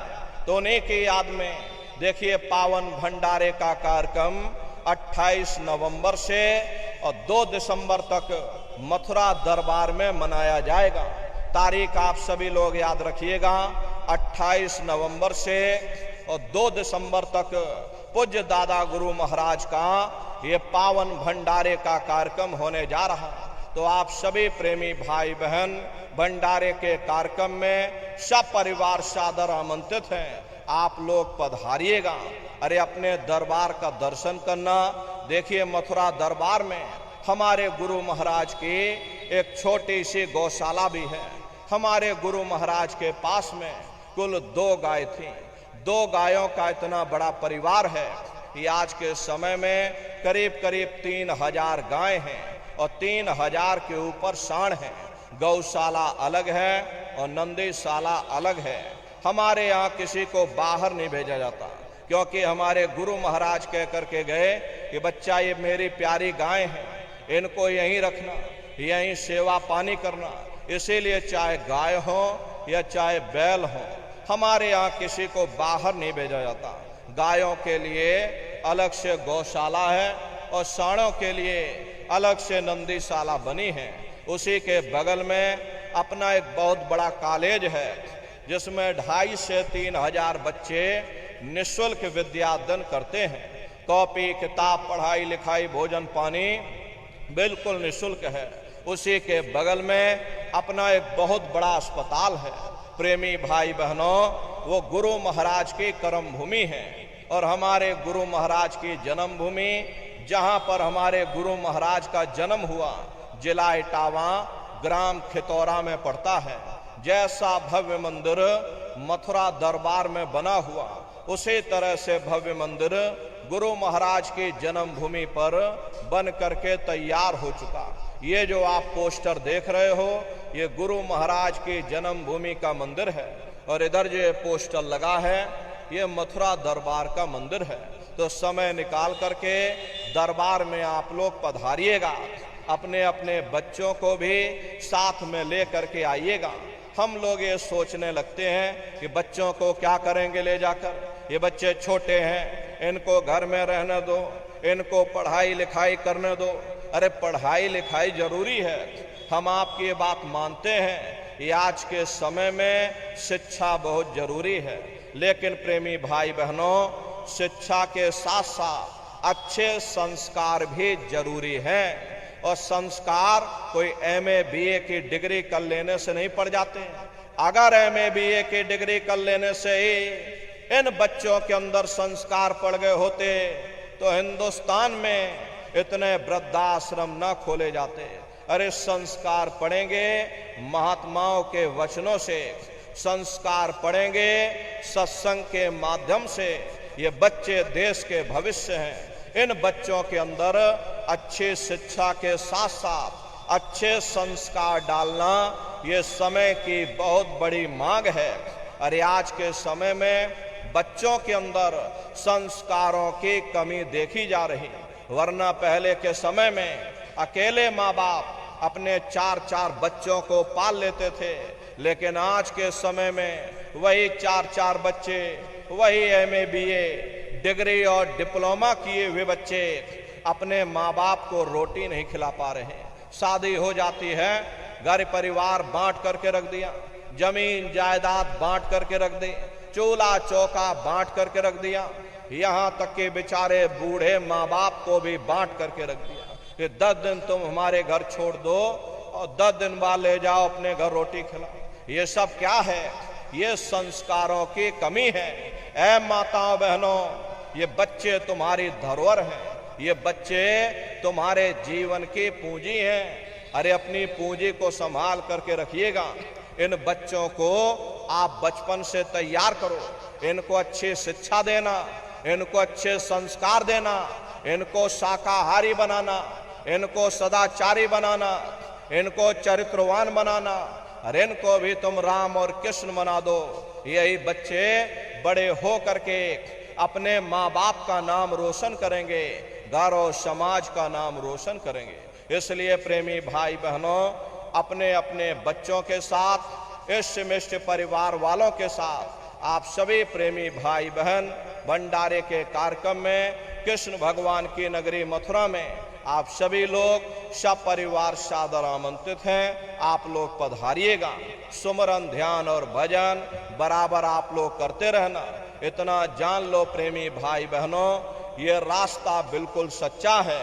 अरे आप करोगे तो आपको अनुभव होगा, दिखाई भी पड़ेगा, सुनाई भी पड़ेगा। अरे तुम्हारा लोक भी बन जाएगा और तुम्हारा परलोक भी बन जाएगा। इसलिए नित्य नियम से अपने अपने घरों में बैठ करके जैसे जैसे आपको बताया गया सुमरन ध्यान और भजन बराबर आप सभी लोग करते रहिएगा। इसी के साथ देखो प्रेमी भाई बहनों, ये जब सत्संग समाप्त हो जाएगा तो हम नीचे उतर जाएंगे। बारी बारी से आप लोगों से मिल भी लेंगे। सबसे पहले माताएं बहनें आएंगी, उसके बाद भाई लोग आएंगे। माताओं बहनों से हमारी प्रार्थना है, देखो माताओं बहनों, ये भीड़ भाड़ का समय है। आपने अपने गले में कोई सोने की चैन, कोई लॉकेट डाल रखा है, जरा आप उसे सुरक्षित रख करके आइएगा, क्योंकि ये भीड़ भाड़ का समय है। आप भावनाओं में हो, लेकिन लोगों की निगाह आपकी चैन पर रहती है। कहीं आपका नुकसान हो जाए तो आपको तकलीफ होगी, हमको भी तकलीफ होगी। इसीलिए हमारी आपसे प्रार्थना है, अपने सर को, अपने कान को, अपने गले को बिल्कुल ढक करके और लाइन लगा करके आइएगा, या थोड़ी देर रुक जाना। जब भीड़ भाड़ कम हो जाए तब आप लोग पीछे से आ जाना, लेकिन पूरी सावधानी, पूरी होशियारी के साथ में बारी बारी से आइएगा। और गुरु महाराज की गाड़ी पर दर्शन करते हुए और सभी लोग सत्संग का प्रसाद लेकर के तब आप लोग अपने अपने घरों की तरफ पधारिएगा। आप लोगों ने अपना कीमती समय हमको दिया, इसके लिए आप सभी प्रेमी भाई बहनों को बहुत बहुत साधुवाद है। सबका जीवन मंगलमय हो। इन्हीं शुभकामनाओं के साथ में हम अपनी वाणी को विराम देते हैं। आप सभी को एक बार फिर से बहुत बहुत धन्यवाद। बोलो जय।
जय गुरुदेव।